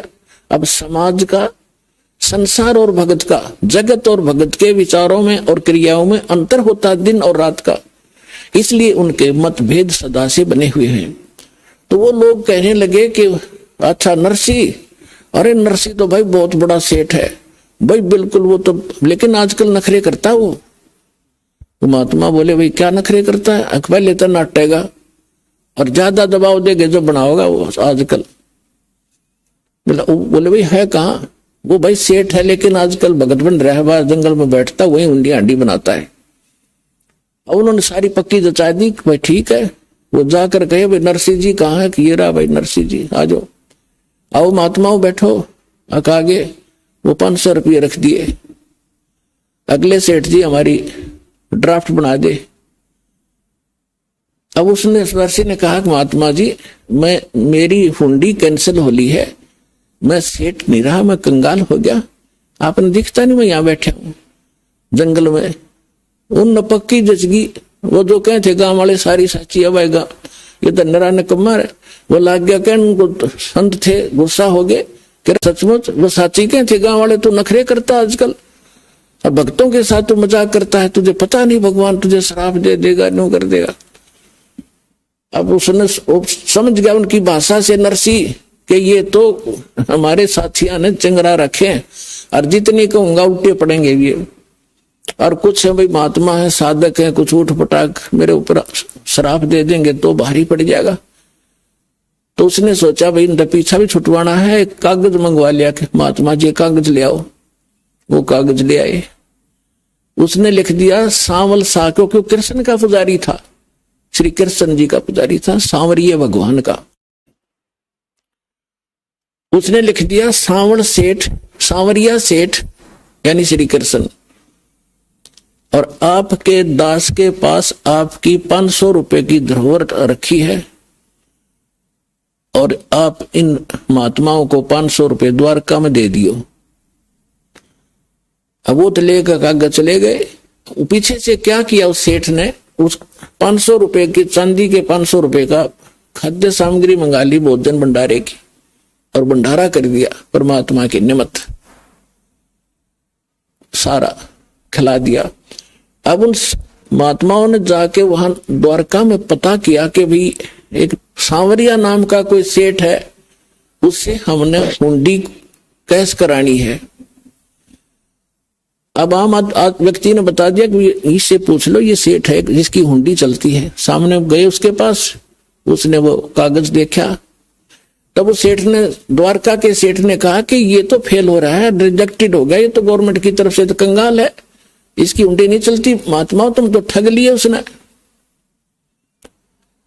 वो महात्मा का गला नहीं उतरा कि वो तो साफ आदमी था, पहले नाट्या भी था, मैं बना नहीं सकता, और फिर बना दी। तो ये कहानी क्या है, उन्होंने सोची ये उससे ईर्षा करता होगा। दूसरा पूछा, तीसरा पूछा, जहां भी 5-7 की हुंडी चलती थी, सभी ने ये कहा कि तुम तो ठग लिए महात्मा, इसके नाम पर चवन्नी नहीं मिला तुम्हें, कितना घूम लो।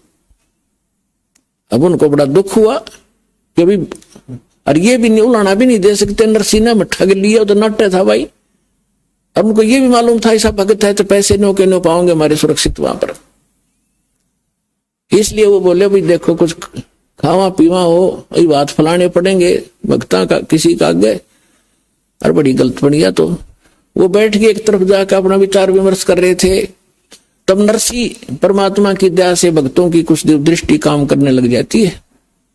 नरसिंह जी ने देखा कि परमात्मा आए कि नहीं उनको देने के लिए, हुंडी कैश करी कि नहीं भगवान ने।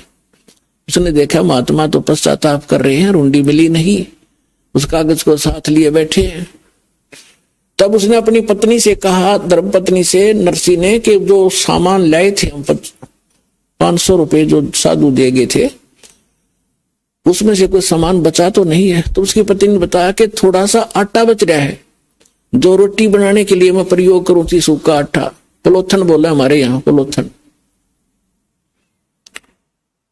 तो उसके नरसी ने कहा कि आप इसकी रोटी बनाओ पानी के हाथ लगा लगा के।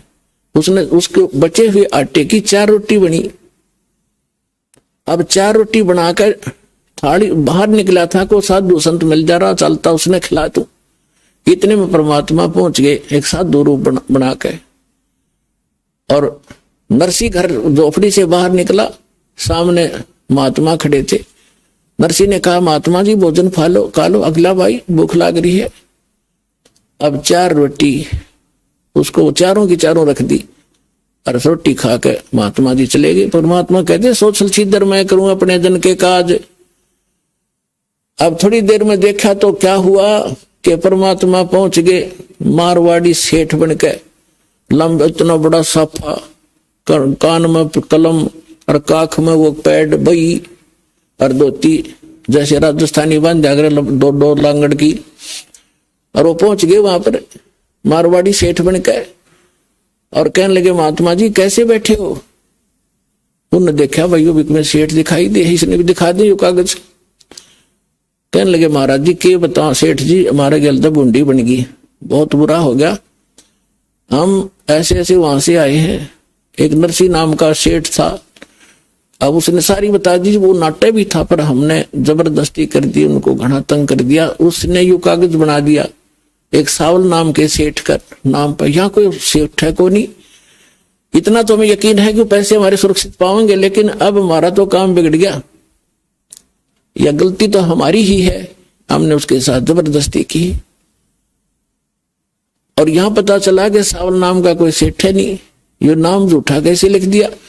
तब वो कहने लगा, रहा भगत झूठ बोल लग रहे कदे। परमात्मा खड़े थे कि भगत कभी झूठ बोलते हैं? महात्मा तुमने ये कैसे कह दिया? मैं हूं सावल सा सेठ, न तुम्हारा कागज, आ जाओ मेरी दुकान पे, चलो पैसे दूंगा। अब वो चौराहे पे लाकर खड़ा कर लिया उस बाजार में, द्वारका के मेन बाजार में, चारों महात्मा, और कहा चद्दर बिछाओ यहां। वो चौराहे पर चद्दर बिछवाई भगवान ने, वो समर्थ परमात्मा ने। देखो पुण्यात्माओं, ईब तो इस तत्व ज्ञान से आपकी आंखें कति रोशनी होगी आपके अंदर।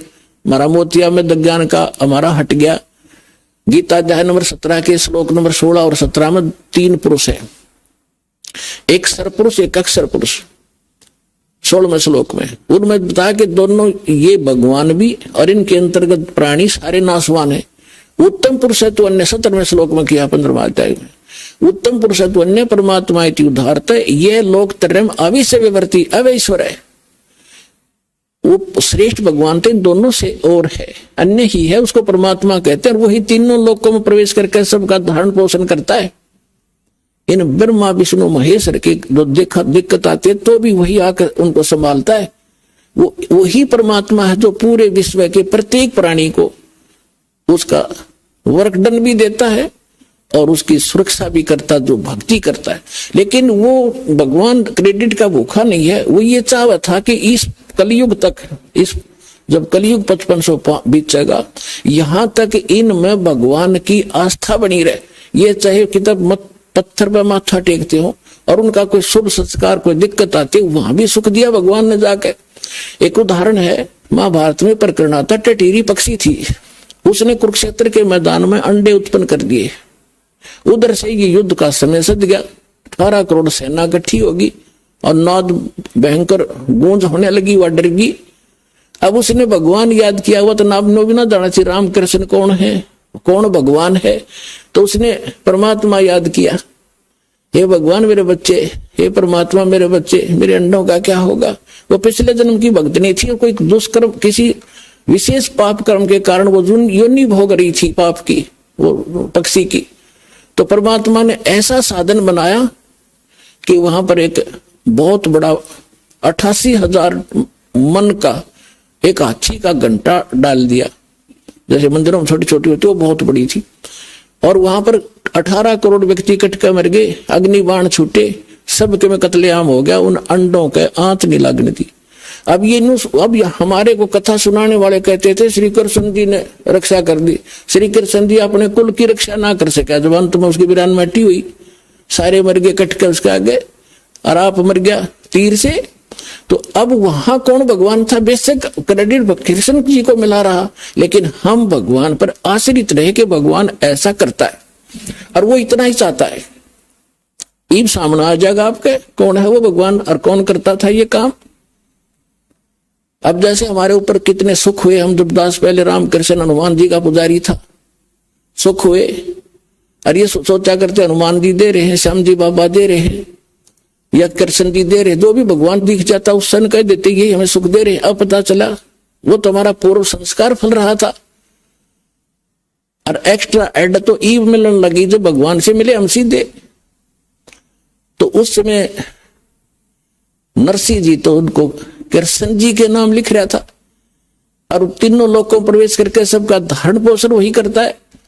तो पहुंच गए कबीर भगवान वहां पर एक सांवरिया नाम के सेठ बन गए, और वह पल्ला बिछा दिया, और चांदी के रुपये नए नए जैसे ताजे बने का 500 और नोट ले भाई महात्मा जी गिनो, 1 2, जब वो 5-7 पड़ गए फिर वो बाजन लगे एक दूसरे को, कट्टा है कट, कट्टा है कट। सारे आसपास के लोग इकट्ठे हो गए, क्या हो गया देखो, चारों तरफ खड़े हो गए, क्या है? परमात्मा कहते हैं भाई तुम नो कह रहे थे सांवल सेठ को, ना मैं हूं सांवल सेठ भाई, अरे इन भक्तों की हुंडी में देने के लिए आया हूं। 500 रुपये गिन के और अंतर ध्यान हो गए।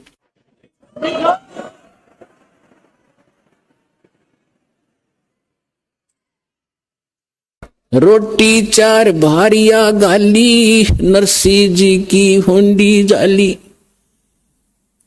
नरसिंह की पत्नी ने, भारिया ने, वो 4 रोटी बनाई बचे हुए आटे की। 500 रुपए का जो दान हुआ था उसने अपनी रोटी जरूर खाई थी भंडारे में उस दिन, लेकिन वो बच गया था 4 रोटी। वो भी जब तक वितरित नहीं होली भगत को राहत नहीं मिली। दास इन फार्मूले से खूब परिचित है, एक नया पैसा भी आपका यहां व्यर्थ नहीं जाएगा, नहीं तो आपको क्रेडिट नहीं मिलेगा। और ये इतना बड़ा आप देख रहे हो यहाँ क्या हो रहा है, और भी आपने खूब देखा होगा, बुद्धिमान हो, बार बार कहने की आवश्यकता नहीं। तो यहां जो दान आप करते हो ये शास्त्र अनुकूल साधना है। गुरु बिन माला फेरते, गुरु बिन देते दान, गुरु बिन दोनों निष्फल हैं, चाहे पूछो वेद पुराण। अब गीता जी में प्रमाण है कि कुपात्र को दिया हुआ दान व्यर्थ है, सुपात्र को दिया हुआ दान फला करता है। अब एक थोड़ा सा प्रकरण इसी संबंध में आपको और सुनाना पड़ेगा। जैसे हम सुना करते थे कि द्रौपदी का चीर बढ़ा दिया किसने? श्री कृष्ण जी ने।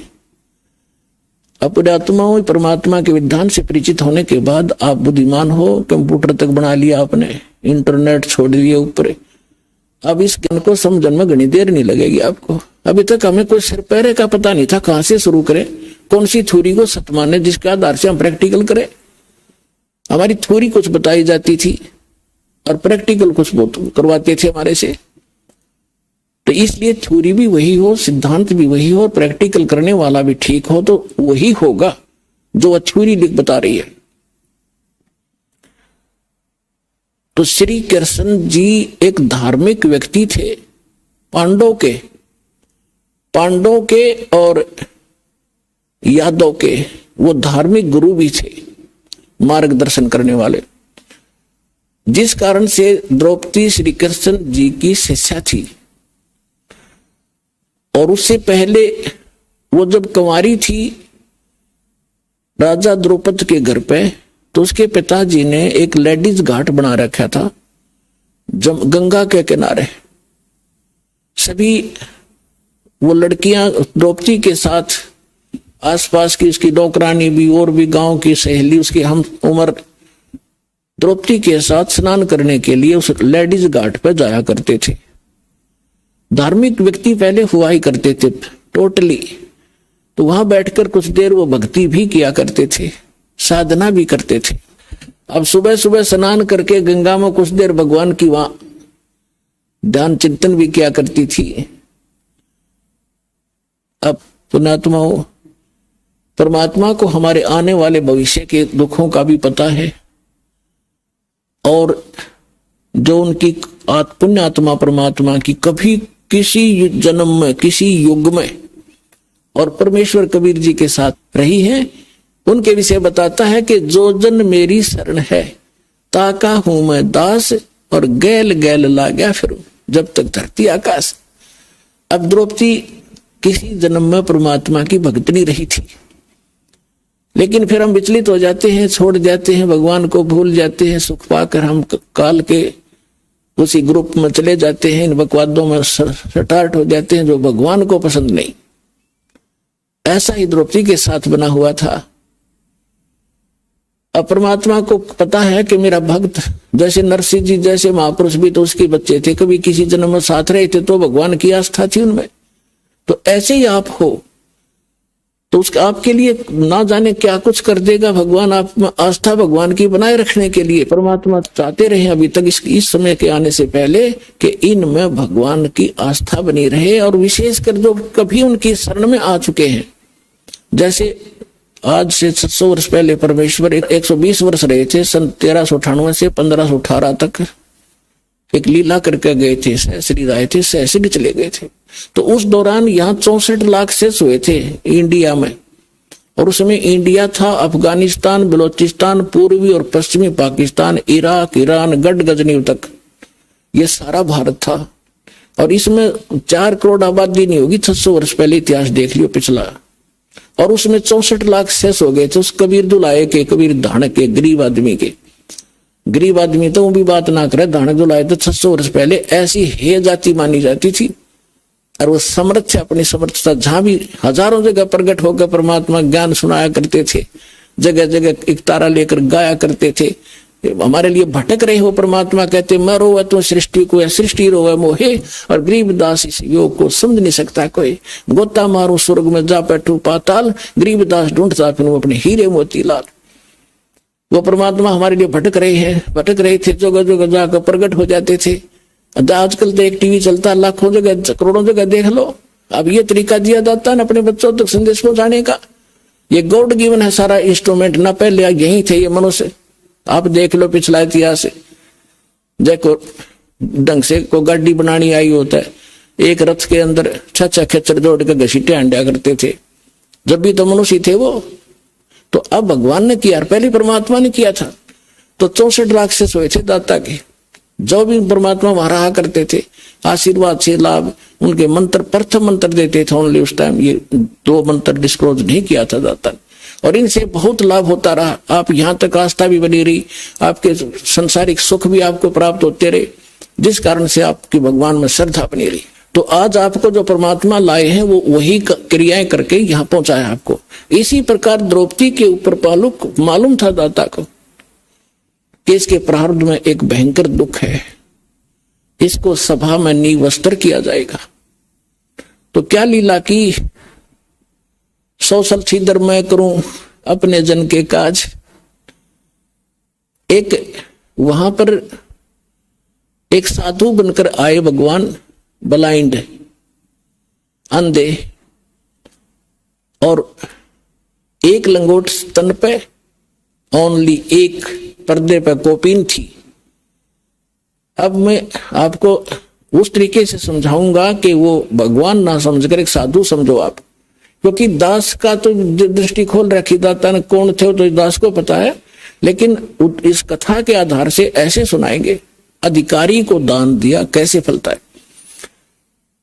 अब वो परमात्मा जैसे साधु थे अंधे, उनको स्नान करने की इच्छा हुई, जहां लड़कियों का जो घाट था उससे 50-100 फुट दूरी पे डाउन स्ट्रीम में जिधर जल बह के जा रहा था उस साइड में स्नान करने लगे। थोड़े से जल में घुसे, ऐसे स्नान करने लगे। इतने में क्या देखा कि उसने हजारों लड़कियां आ रही थी तो सुबह सुबह की आवाज दूर तक जाती है, लड़कियां जब इकट्ठी हो जाती हैं, बोले बिना रहा नहीं करती, कोई कुछ कह रही है, कोई कुछ कह रही है, बोलती हुई आ रही है, दूर तक आवाज जा रही है। तो साधु ने सोचा कि भी ये कोई यहाँ पर लेडीज घाट है, लड़कियां स्नान के लिए आ रही, जब इधर आ रही है तो दरिया की तरफ तो स्नान न करना होंगी, वह अवश्य यहाँ कोई घाट भी होगा। तो उसने सोचा अब बहुत गलत हो गया, मैं तो कोपिन में हूं, ऐसे बाहर निकलना भी शर्म की बात है, मैं अंदर घुस जाता हूं थोड़ी देर जल में और लड़कियां नहा धोकर जा लेंगी, फिर निकलूंगा। अब वो इतने पानी में चले गए, आगे को नहर में, दरिया में। अब उधर से लड़की जब आई पहुंची तो द्रौपदी कहते साधु दर्शन राम का, और मुख पे बसे सुहाग, दर्शनी को होते हैं जिनके पूर्ण भाग। कबीर दर्शन संत का परमात्मा आवे याद, और लेखे में वाहिगड़ी बाकी का समय बर्बाद। अब भगत के लिए संत एक बहुत ही आकर्षण का कारण बनता है। लड़की ने देखा महात्मा है, उसने देखा ये स्नान कर रहे हैं, हम भी स्नान कर लेती हैं, स्नान करके फिर साधु से बात करेंगे, भगवान की चर्चा सुनेंगे, आज तो बड़े भाग जाएंगे। ये सोच के वो स्नान करने लगी सारी की सारी। आज पौन घंटे में स्नान करके वो बाहर निकली तो उसने देखा कि महात्मा स्नान नहीं कर रहा। स्नान करके वो अपनी साड़ी ठाई उसने बांधने के लिए, पेटीकोट पहन के, तो उसने देखा कि महात्मा तो स्नान नहीं कर रहा, ये तो कुछ वस्तु खोज रहा है। वो ये सोच रहा था कोई कपड़ा आ जा बड़े से साइज का, और उधर से वो स्नान करते करते उसकी कोपिन टूट गई, वो लंगोट भी हाथ से खिसक गया, बोधा होकर नी वस्त्र खड़े पानी में और गहरे चले गए, इतने सारे पानी के अंदर। अब वो ऐसे हाथ मार रहे थे ऐसे ऐसे, अब हो सकता है कोई आसपास आ जाए। लड़की ने सोचा महात्मा नहा नहीं रहे हैं, कोई और आपत्ति है इन पे। बाहर देखा कोई वस्त्र नहीं किनारे पर, अपनी दिव्य दृष्टि से लड़की ने देखा कि महात्मा तो निवस्त्र हो गए, शर्म के मारे नहीं आ रहे। अरे ये तो सारा दिन खड़े रहेंगे, यहाँ गलत जाएंगे शरीफ में, इनके पास कोई वस्त्र नहीं है, रात को निकलेंगे रात को भी। तो लड़की ने कहते हैं पुणात्माओं, वैराग नाम है त्याग का 5-25वां। अब लोभ करे लालच करे तो ऐसा करे जैसा द्रौपदी ने किया। कैसे किया? अब राजा की लड़की थी, वो कितना कीमती साड़ी दे रही होगी, आइडिया लगा सकते हो आप। और उसके साथ नौकरानी थी, बांदियां भी थी, अन्य नगर की लड़कियां भी थी गरीब। अगर वो चाहती तो किसी भी एक बांदी नौकरानी को कह देती बेबे टुकड़ा डाल दे पाड़ के, वो साड़ी की साड़ी घेर देती। उसको पता था राजा की लड़की जाते ही 4 देगी मेरे को, और अच्छी देगी। लेकिन उसने इतना चांस भी उनको नहीं दिया। ये मालूम है कि मैं पुण्य करूंगा मुझे मिलेगा, ये करेगा इसको मिलेगा, मैं दान करूंगा मुझे मिलेगा, अगर इसको कहूंगा कर दे तो वो तो उसको मिलेगा, मुझे क्या मिला, वो तो अच्छी बात है। तो उसने वो चांस, कहते लोभ लालच बेईमान ना करे तो ऐसा करे। तो उस लड़की ने अपनी, राजा की लड़की ने अपनी साड़ी में 8-9 इंच का कपड़ा पाड़ा बीच के चौड़ाई की साइड से, और कोपिन टाइप का जल में बहा दिया। अब महात्मा लीला कर रहे थे, उसने दिखा नहीं था, साइड से निकल गया। लड़की ने दूसरा कपड़ा फाड़ा, फिर डाल दिया, वो भी दूर से निकल गया लहरों में। तीसरा, चौथा, 7-8 ऐसे। अब 2 ही कपड़े इतने हो जाते हैं, 1.5 फुट, 7-8 कितने हो गए, लगभग साड़ी सारी गई। अब लड़की ने सोचा काम भी नहीं बना, साड़ी तकरीबन खत्म हुई। एक लंबी लकड़ी उठाई जंगल से, उसका एक लपेटा देकर एक और लीर पाड़ी टुकड़ा, और सोचा पिता के समान है, ये दुख में बहुत दुखी है, कैसे निकलेगा। अब यहाँ शर्म की बात नहीं, धर्म का काम है। लड़की ने निकट जाकर, और ऐसे वो हाथ कर रहे थे, उसके आसपास वो कपड़े का टुकड़ा लकड़ी से कर दिया। अब महात्मा के हाथ लगा, हाथ लगते उसने 100 शुक्र भगवान का मनाया, हे परमात्मा बड़ी सुनी। अब उसने देखा कि भाई ऐसा कपड़ा नहीं है कि वैसे व्रत फेंक दिया हो, ये तो ढंग से सुनियोजित तरीके से कोई साड़ी तो पाड़ के बेटी ने दिया है। उस कपड़े को में से एक लकीर और पाड़ी, अपनी तागड़ी बनाई बेल्ट, और फिर वो कोपिन बांध के, और उसने ये कहा कि हे बेटी, आज तूने मेरी इज्जत रखी है, भगवान तेरी इज्जत रखा, तूने गणा बहुत गणा दे कपड़ा। साधु बोले सहज सुबह जो साव सो कर दे, 7 वचन पलटे नीचे पलट जाओ ब्रह्मांड। अब जब तो बात आई गई हुई, अब उस राजा की लड़की ने एक साड़ी क्या कीमत रखी थी उसके लिए, लेकिन सुपात्र को और दिया हुआ दान व्यर्थ नहीं जाता। अब जहर नते स्वाभाविक फांक ले, से जान के खा ले तो काम कराई करेगा। ऐसे ही पुण्य को चाहे कैसे ही कर लो आप, सुपात्र के स्थान पर दिया हुआ वो आपको रंग लाए ही कहलाए। अब क्या हुआ, द्रौपदी का ब्याह हो गया। आपको आगे सारी कहानी का पता है, आपने खूब पढ़ रखे। ये जो ज्ञान है ये तत्व ज्ञान है, बाकी केवल एक लोक वेद था जो आज तक हम सुना करते। कृष्ण जी ने साड़ी बढ़ा दी, कृष्ण जी ने और ना बढ़ाई किसी की, तो ये निष्कर्ष नहीं था हमारे पास, तत्व नहीं था इस ज्ञान का, अध्यात्म का, इसको तत्व ज्ञान कहते हैं। अब उधर से दुर्योधन ने पांडवों को जुए मरा दिया, इवन द्रौपदी को भी दाव पर लगा दिया रारगे। अब दुशासन को द्रौपदी ने एक दिन एक कुटु वचन बोला था। राजा युधिष्ठिर ने एक शीश महल बनवाया था जिसमें शीशे लगे हुए थे, और दुर्योधन जहां था आमंत्रित किया था भोजन पे, और वो शीशे से टकरा गया। द्रौपदी खड़ी खड़ी देखे थी, वो देवर था वह भाभी थी, मजाक कर दिया कि अंधा की संतान अंधी होती है। वो शीशा दिखा कोई ना दुर्योधन ने। अब यहां कहते हैं कि संत सजन और सोना टूट जुड़े 100 बार, और दुर्जन और पाका कलश एक धक दरार। अच्छी आत्मा होती है, कोई कटु वचन बोल भी दे, कोई लड़ाई झगड़ा हो भी जा तो फिर उसे हो जाकर थोड़ी देर पीछे, वो दोष नहीं रखते, विरोध नहीं रखते, इसने मार दूंगा काट दूंगा। और कहते हैं दुर्जन नीच व्यक्ति और पक्का कलश, कहते एक के धक्के में दरार हो जाए, वह दोबारा सेट नहीं होती, चाहे कितने यत्न कर लो। तो वो दुष्ट व्यक्ति जो होते हैं वो मन में दोष बना लिया था, बनाए लिया, वो प्रतिशोध लेकर ही रहते हैं। तो दुर्योधन ने यह बात खटक गई कि इसको बताऊंगा मैं, अंधे की संतान अंधी होती है आंखों वाली।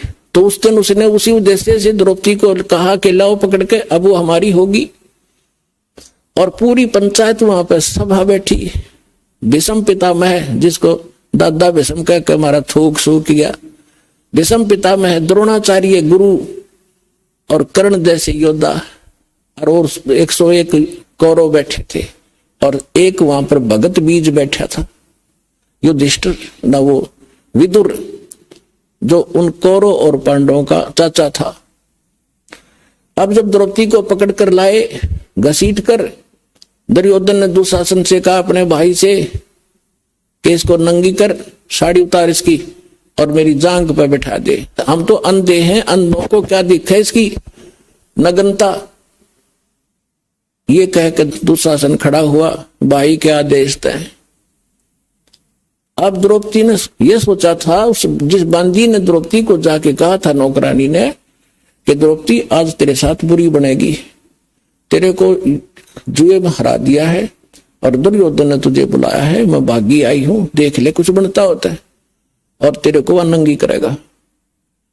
तो उसने पूछा कि वहां कौन कौन बैठे हैं? भीष्म पितामह, द्रोणाचार्य और कर्ण और 5 पांडव बैठे, चाचा विदुर भी वही है।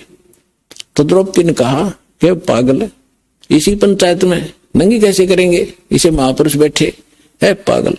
इतने में दुशासन पहुंच गया, उसने पकड़ कर ले गया। तब उसको सचमुच सच आया कि तो सारी बात बिगड़ गई। जब उसको ये कहा कि नंगी कर, तो पहले तो उसने भीष्म पितामह की तरफ देखा, उन्होंने नीची गर्दन कर ली, द्रोणाचार्य की तरफ देखा, मेरी रक्षा करो, वो भी नहीं ध्यान दिया, मुंह फेर लिया। कर्ण की तरफ कहा, फिर अपने 5 पांडव की तरफ देखा, उनने भी नीची गर्दन कर ली, क्योंकि वो जुए में हार चुके थे। अपने आत्माओं उस समय यो विदुर खड़ा हुआ। विदुर ने कहा कि क्या कर रहे हो नकम्मो, ये पांडवों की बहू तो आपकी क्या हुई? बाहर के लोग क्या कहेंगे? कुछ आंख खोलो, अपनी इज्जत आप उतार रहे हो तुम। कहते हैं विदुर कहे ये बंधु थारा, एक कुल एक परिवारा।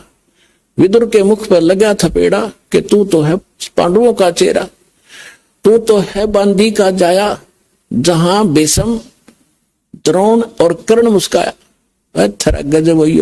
ऐसे समय वो पंचायत, ऐसा महापुरुष भीष्म पिता में ऐसा सूरवीर था, अगर अकेला खड़ा होकर नु कह दे खबरदार इस लड़की के साड़ी का हाथ लगाने को, मैं तुम्हें शर्म नहीं आती? तो कौरवों की हिम्मत नहीं थी, वो हाथ भी कर दे उस बेटी की तरफ। लेकिन परमात्मा कहते हैं उनकी बुद्धि भ्रष्ट हो गई थी उस दुर्योधन के मलिन अन्न को खा के। अब वो सभा में बैठे हैं तीनों, ऐसे द्रोणाचार्य थे, इतने सूरवीर थे, ऐसे कर्ण थे, और तीनों एक सुर में बोल दें तो उनके कलेजे फट जा कौरवों के। लेकिन ये सूक्ष्म वेद में कबीर साहब परमात्मा बताना चाहते हैं, जो गरीबदास साहिब जी को ज्ञान दिया है, कि वहां पर एक था व्यक्ति जो इंसान भी कहा जा सकता और भगत भी था। विदुर कहे यो बंधु थारा, ये थारा भाईचारा है, एक का कुल एक का परिवार है। तो दुशासन ने अपने चाचा का थप्पड़ मारा मुंह पे कि तू तो हमेशा इन पांडवों की तरफ बोला है, तो इनका चमचा है।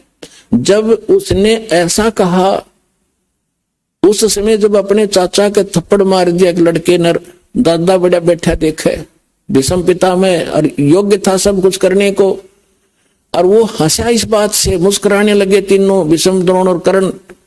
कहते मुख विदुर कहे ये बंधु थारा, एक कुल एक परिवारा। विदुर के मुख पर लगा थपेड़ा, तू तो है पांडवों का चेहरा, तू तो है बांदी का जाया। तो बांदी से पैदा हुआ है तो क्षत्रिय नहीं है, इसलिए तेरे अंदर तो ये हीन भावना है। तू तो है बांदी का जाया, वहां भीष्म द्रोण और कर्ण मुस्काया। ये शब्द पंचायत में एक बालक अपने चाचा पर हाथ उठा रहा है और दादा हंसे है, तो किस आदमी होगा विचार कर लो। और फिर गुरुजी बैठे, उन तीनों ने खड़ा हो कह देना चाहिए था खबरदार आज के बाद तेने अपने चाचा का हाथ लगा दिया, ने कभी शर्म नहीं आती तुझे? और वो हंस रहे हैं बैठे बैठे। कहते भीष्म द्रोण और कर्ण मुस्काया। अपने आत्मा विचारणीय विषय है। लड़की को नंगा कर रहे सभा में, साड़ी उतारने के आदेश हो गया, और वह बैठे बैठे देख रहे। किस लिए बैठे थे वह? कहने की जरूरत नहीं, उनमें इतना गंदापन था कि वो नंगी देखना चाहते थे, ना उठ के चले जाते। तो विदुर था वहां पर एक इंसान, जब पंचायत के अंदर पुण्यात्मा, ये खरी कहनी आदमी चाहिए, खरी बोल जरूर देना चाहिए, माने ना माने फिर वो दोषी नहीं रहता पंचायती। तो विदुर उसी टाइम उठकर चला गया कि यहाँ पर इंसान बीज नहीं है कोई, तो निर्दोष रहे वो। और उनकी ब्रांड माटी हुई। सूक्ष्म वेद में आगे कहा है कि द्रौपदी प्रकरण में इन्होंने कहीं ना आडी तीछी तात इन तीनों पे महाभारत में ऐसी बीती। वो भी दोष उनको वहां सेध गया पंचायत में, ठीक बात ना कहने का, के दुर्गति होकर कर्ण मारा गया, किस दुर्गति से भीष्म पिता में भुगत गया मरा, और कैसे द्रोणाचार्य की दुर्गति हुई। तो पुण्यात्माओं, तुमने उस दरगाह का मैल नहीं देखा और धर्मराज के तिल तिल का लेखा। अब कहने का भाव ये है कि जब उसने ये देख लिया कि ना तो मेरे 500 पांडव जिन पर मुंह दोहरी थी कि तो सूरवीर है, उद्मस्तार देंगे, जब मेरा हाथ ला दिया था उनने नीची गर्दन कर ली। उधर से भीष्म पिता पर, मह पर, द्रोणाचार्य कर्ण पर मुंह दोहरी थी, शायद अब ये कुछ कहेंगे। उन्होंने भी कोई यस नो नहीं कहा। अब ये जीव जब तक अपने कोई रिश्तेदार एमएलए मंत्री बन गया, तेने सोचा बस मैंने पता नहीं कि सहारा मिल गया, कल नो मंत्री मर गया, फिर खाक से तेरा सहारा।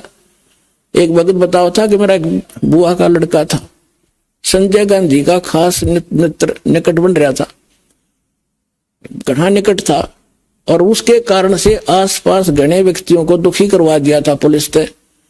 वो संजय गांधी मर गया एयर क्रैश में।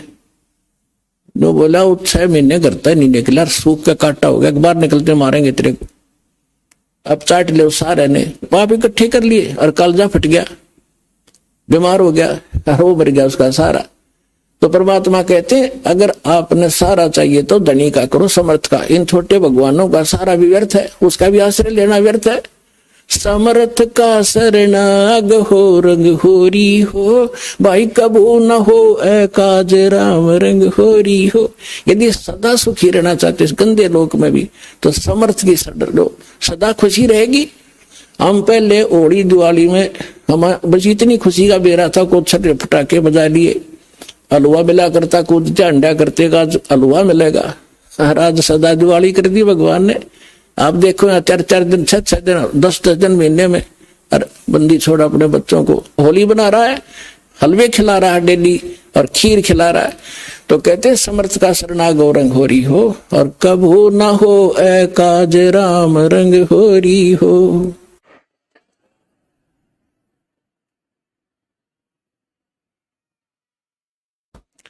अब जो प्रसंग चल रहा था उसी पर आते हैं। अब परमात्मा कहते हैं बंदे से बंधा मिले, छूटे कौन उपाय, करो बंदगी निर्बंध की, जो पल में देत छुटाए। अब जैसे 4 आदमी बांध रखे थे पीछे नाच करके वृक्षों से न्यारे न्यारे, तो एक दूसरे से कहें कि मुझे खोल दे, वो कैसे खोले? कोई स्वतंत्र व्यक्ति आया, उसे अर्ज करी तो चारों खोल दिए। तो यहां ब्रह्मा विष्णु महेश बंधे, ये ब्रह्म बंधा हुआ नियम से, ये कर्म से अधिक कम नहीं कर सकता। अक्षर पुरुष बंधा हुआ है, निर्बंध है तो परम अक्षर पुरुष, परम अक्षर ब्रह्म, वो कबीर भगवान है, उससे मिले जब बात बने। अब जब तक द्रौपदी ने अपने कुल का, पति और गुरुओं का, वो वहां बैठे तो नकली पंचायतियों का सहारा तक क्या भगवान ने मदद नहीं की। जब उसने देख लिया कब कोई नहीं तेरा, जब आत्मा का परमात्मा ही है, आज भी है और फिर भी पहले भी वही था, या भूल लग रही थी हमारे।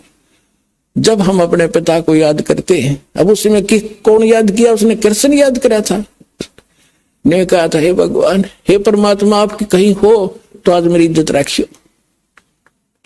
अब कहते हैं देते को हर देत है, जहां तहां से आन, अण देवा मांगत फिरो, फिर साहिब सुने ना कान।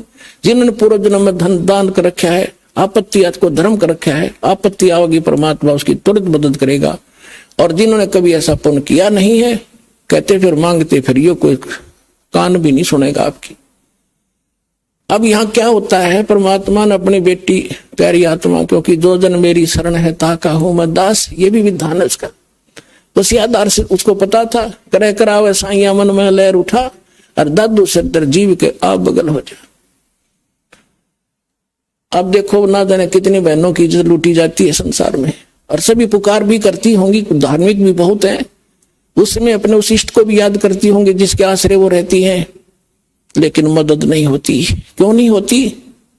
क्योंकि उनका पिछले जन्म का कोई ऐसा पुण्य नहीं है जहां भगवान कोई कारण बना दे। अब उस द्रौपदी ने भी याद किया, उसकी जो पुकार आत्मा की थी, धर्मराज के दरबार में जाती है, सभी की जाती है जो पुकार करते हैं एक बार तो आत्मा की पुकार वहां जाती जाती है। धर्मराज के दरबार में जो न्यायाधीश है उसके तुरंत उसकी फाइल खुल जाती है, उसको भी कसक होती है कौन विशेष आपत्ति में है। वो फिर ये देखता है इसका कोई ऐसा संस्कार है जिससे मैं कुछ मदद करवा सकता हूं, तो वो टटोलता है तुरंत। तो जिसका नहीं मिलता वो विवश हो जाता है, मैं क्या करूं, या तो वर्क डन मिलता है। ऐसे ही जब द्रौपदी ने पुकार की, धर्मराज के दरबार में टक्कर लगी, वहां उसकी फाइल खुली, उन्हें देखा कोई आपत्ति में है बेटी, उसने देखना चाहे कोई पुण्य ऐसा है जिसकी वजह से मैं मदद कर सकूं। वो सारी रील चल रही थी कि एक महापुरुष को इसने दान किया, साड़ी पाड़ के नी इच्छा से दान किया। कहते बिन इच्छा जो देत है सो दान कहावे, और फल चावे नी तास का, फिर अमरा पर भी जावे। जैसे आप कोई आपत्ति निवारण के लिए पाठ कराते हो, ज्योति देते हो, वो भी अच्छा है, लेकिन नी इच्छा भी करो, उसमें फिर दोनों फल मिलेंगे। अब वहां से वो रिफ्लेक्ट हुई उसकी पुकार, और वहां से वो उसका संस्कार लेकर कहां आया, जो जिसने वो गुरु बना रही थी श्री कृष्ण जी को, श्री कृष्ण जी के अंदर आकर उसने टक्कर लगाई। अब श्री कृष्ण जी अपनी पत्नी रुक्मणी के साथ अपने महल में शतरंज खेल रहा था। बता, भगता के काम शतरंज खेलने क्यों आया करें? वो तो पूर्व जन्म का संस्कारी था, अच्छी आत्मा थे, पुण्यकर्मी प्राणी हैं, जैसे विष्णु जी अवतार थे। विष्णु जी कोई वैसे थोड़ा बनता है, बहुत युगों युगों का कोई अच्छा पुण्य का आता, ऐसी पुण्य आत्माओं को विष्णु पद प्राप्त होता है। वो उस समय तो खेल रहा तो वहां शतरंज, परमात्मा ने सौछल सिद्धर में करूं। अब रुक्मणी और वो दोनों शतरंज खेल रहे थे, और शतरंज में जब वो पासे डालते हैं, पासे डालते डालते कुछ बोलना पड़ता है कि इतने कच्चे 12 पक्के 18। अब उसने पासे डाले ही थे, बोलने नहीं पाया, इतने में हाथ आकड़ गया, जैसे किसी हाथ आकड़ जाकर न्यू करे अनंत अनंत। अब वो कृष्ण नहीं बोल रहा था, वो मालिक की पावर बुलावा थी उसने तो पहुंचानी थी सारी कहानी उस माध्यम से। अब रुक्मणी ने हाथ पकड़ लिया, कहने लगे क्या बोला ये, कोई इसकी शतरंज की लैंग्वेज नहीं, अनंत अनंत क्या डाला तूने, बोला को नहीं पहले, और अनंत क्यों कहा? रुक्मणी कर पकड़ा मुस्काई, अंत कहा मोको समझाई। द्रौपदी उसका हाथ पकड़ कर कृष्ण जी का हंसन लगी कि अनंत का क्यों कहा, बता मुझे। तब उसने कहा कि दुशासन को द्रौपदी पकड़ी, हमारी भगत सकल में सिखरी। उस समय कृष्ण नहीं बोल रहा था, परमात्मा अपने रिमोट से बुला रहे थे उसको। हमारी भगत पे छोड़ी होई, तो हमारा नाम न लेवे कोई। जब हमारा भगत यानी भगवान का भगत जब आज हार में आ गया, तो मालिक का नाम लेनिया कोई नहीं रहेगा। अब कहते हमारा भगत पे छोड़ी होई, तो हमारा नाम ना लेवे कोई। अब वो तो अपना फिर होया काम, उसका इतनी जरूरत थी। फिर परमात्मा ने स्वयं सूक्ष्म रूप बनाया कबीर भगवान ने, और द्रौपदी के पास आकर खड़े हो गए और ऐसे हाथ कर लिया। तन देही से वो पासा डारी, पहुंचे सूक्ष्म रूप मुरारी। वो तो खेलने लग गया कृष्ण, तो परमात्मा पहुंचे। खेचत खेचत खेच कशीसा, सिर पर बैठे हैं जगदीशा। द्रौपदी को दीने लीर, जाके अंत बढ़ाए चीर। एक कपड़ा दिया था एक बिलात का 9 इंच, और इतना ढेर लगा दिया दुशासन से योद्धा, जिसमें 10,000 हाथियों की ताकत बताते हैं, और नो खींच खींच के ढेर लग गया, पसीना पसीना हो गया, थक गया। वो लड़की का चीर नहीं समाप्त हुआ। अब बात आई गई हुई, साड़ी काट दी, वह चली गई अपने, और उसने बांट दिया गरीबों में, और ढेर पड़ा था। अब कुछ दिन के बाद श्री कृष्ण पहुंचे। स्वाभाविक श्री कृष्ण जी को मालूम नहीं किया था। तब द्रौपदी ने बताया कि भगवान आपने बड़ी बड़ी इज्जत की रखी मेरी, हे गुरु महाराज बड़ी दया करी। कृष्ण जी बोले क्या हुआ? कि भगवान ऐसे ऐसे मेरे साथ हुआ था, और मैंने भगवान आपको याद किया था, आपने ऐसे कर दिया। तो वो कहने लगी है भगवान, ये मेरा कौन से कर्म का फल था जो आज मेरी सभा में इज्जत रख दी? अब यहां तो कर्म का फल गिना जाता है। तो श्री कृष्ण जी ने अपनी दिव्य दृष्टि से देखा, कहा कि द्रौपदी जब तू अनमैरिड थी अपने पिता के घर पे, एक दिन स्नान करने गई थी, और एक साधु था अंधा, ऐसे ऐसे उसको आपने एक लीर दिया था, एक टुकड़ा दिया था साड़ी का, और कुपात्र सुपात्र को दिया हुआ दान में, वो संत नहीं, वो तो कोई और बला थी, ऐसा महापुरुष था वो, उसको दिया हुआ ये दान आज तेरा ढेर बन गया। तब तो द्रौपदी को रिमाइंड हुआ वो बात, अगर तो हो वो तो इतना अच्छा कपड़ा दिया था। तब द्रौपदी ने कहा एक लीर के कारण मेरे बढ़ गए चीर अपार, और जब मैं पहले जान जाती तो सर्वस्व देती वार। तो पुण्यात्मा ये समय आपको वो स्थान मिल गया है, आप तन मन धन सब अर्पिए भक्ति मुक्ति के काज, और जिनके उर में बंदगी फिर के इंद्र का राज।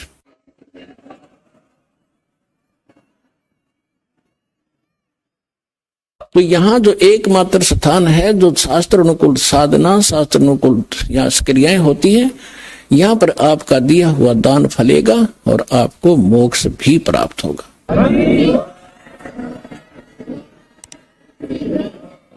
आइए अब हम उन श्रद्धालुओं के अनुभव जानते हैं जो जगत गुरु तत्वदर्शी संत रामपाल जी महाराज जी से दीक्षा प्राप्त कर चुके हैं तथा उनके द्वारा बताए गए भक्ति मार्ग पर चल रहे।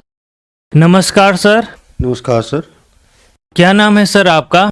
सर मेरा नाम मदन कुसाना है और मैं गुज्जर संप्रदाय से हूँ। कहाँ से हैं आप? गांव पंजोखरा, जिला शामली, उत्तर प्रदेश। क्या काम करते हैं सर आप? सर मैं पहले शिक्षक का कार्य करता था, अब जो है फिलहाल मैं कृषि का कार्य कर रहा हूँ।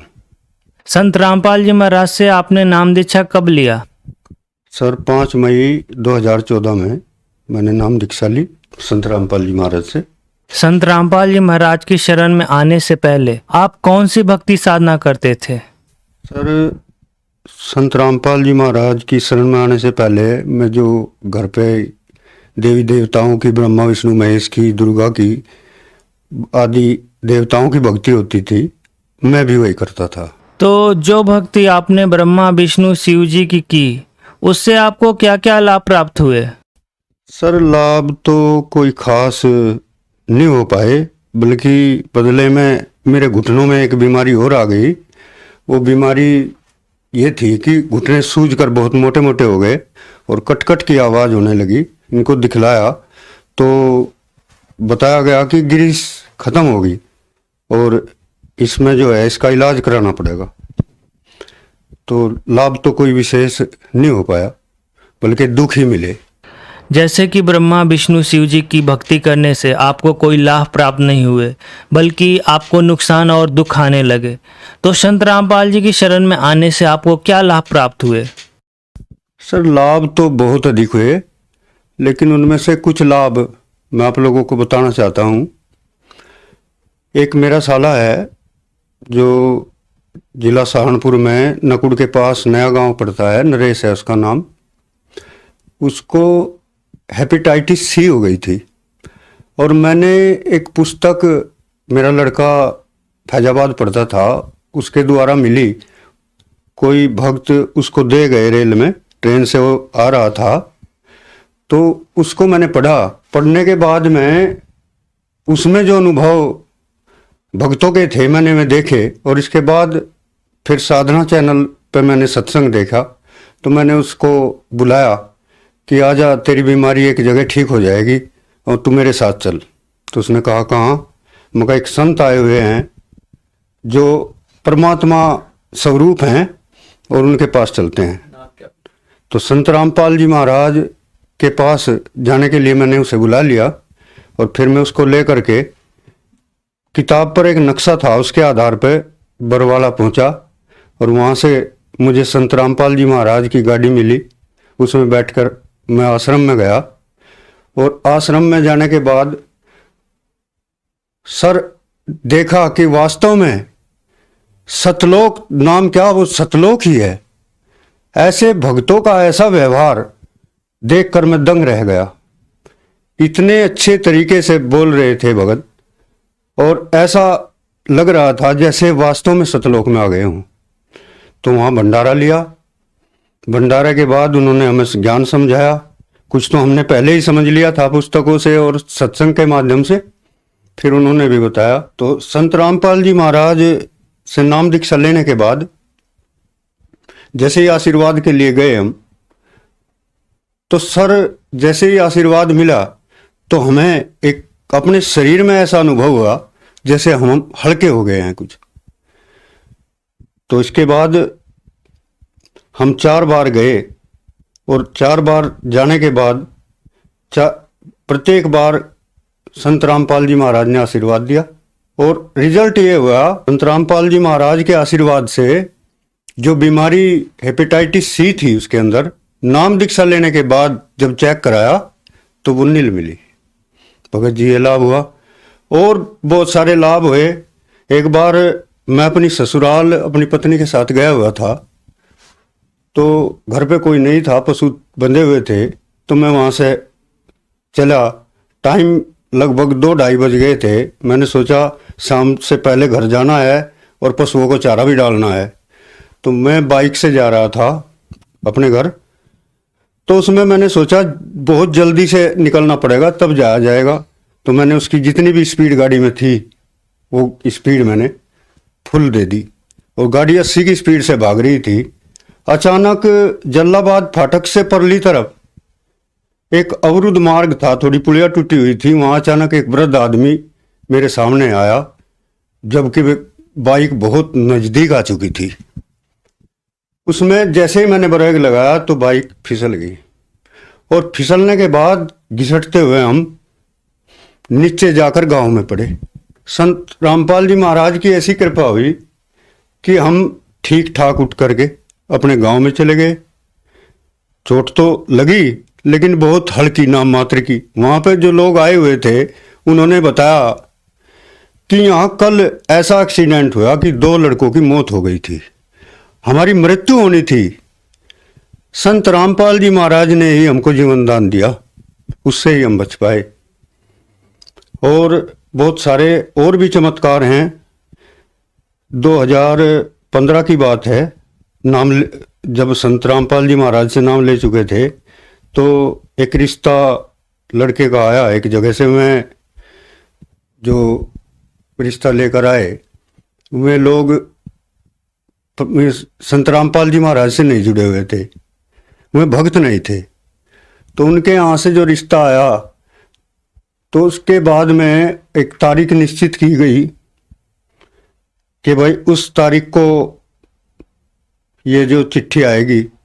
उसी दौरान हमारा छोटा जो भाई है उसकी पत्नी बीमार हो गई और वो इतनी बीमार हो गई कि उसके पहले भी 1-2 बार अटैक आ चुका था।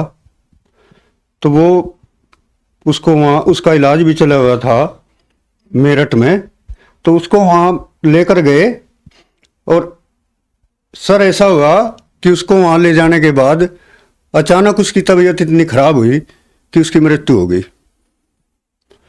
उसका समाचार उन्होंने दिया कि इसमें कुछ नहीं है और उसको मेट्रो हॉस्पिटल में लेकर गए।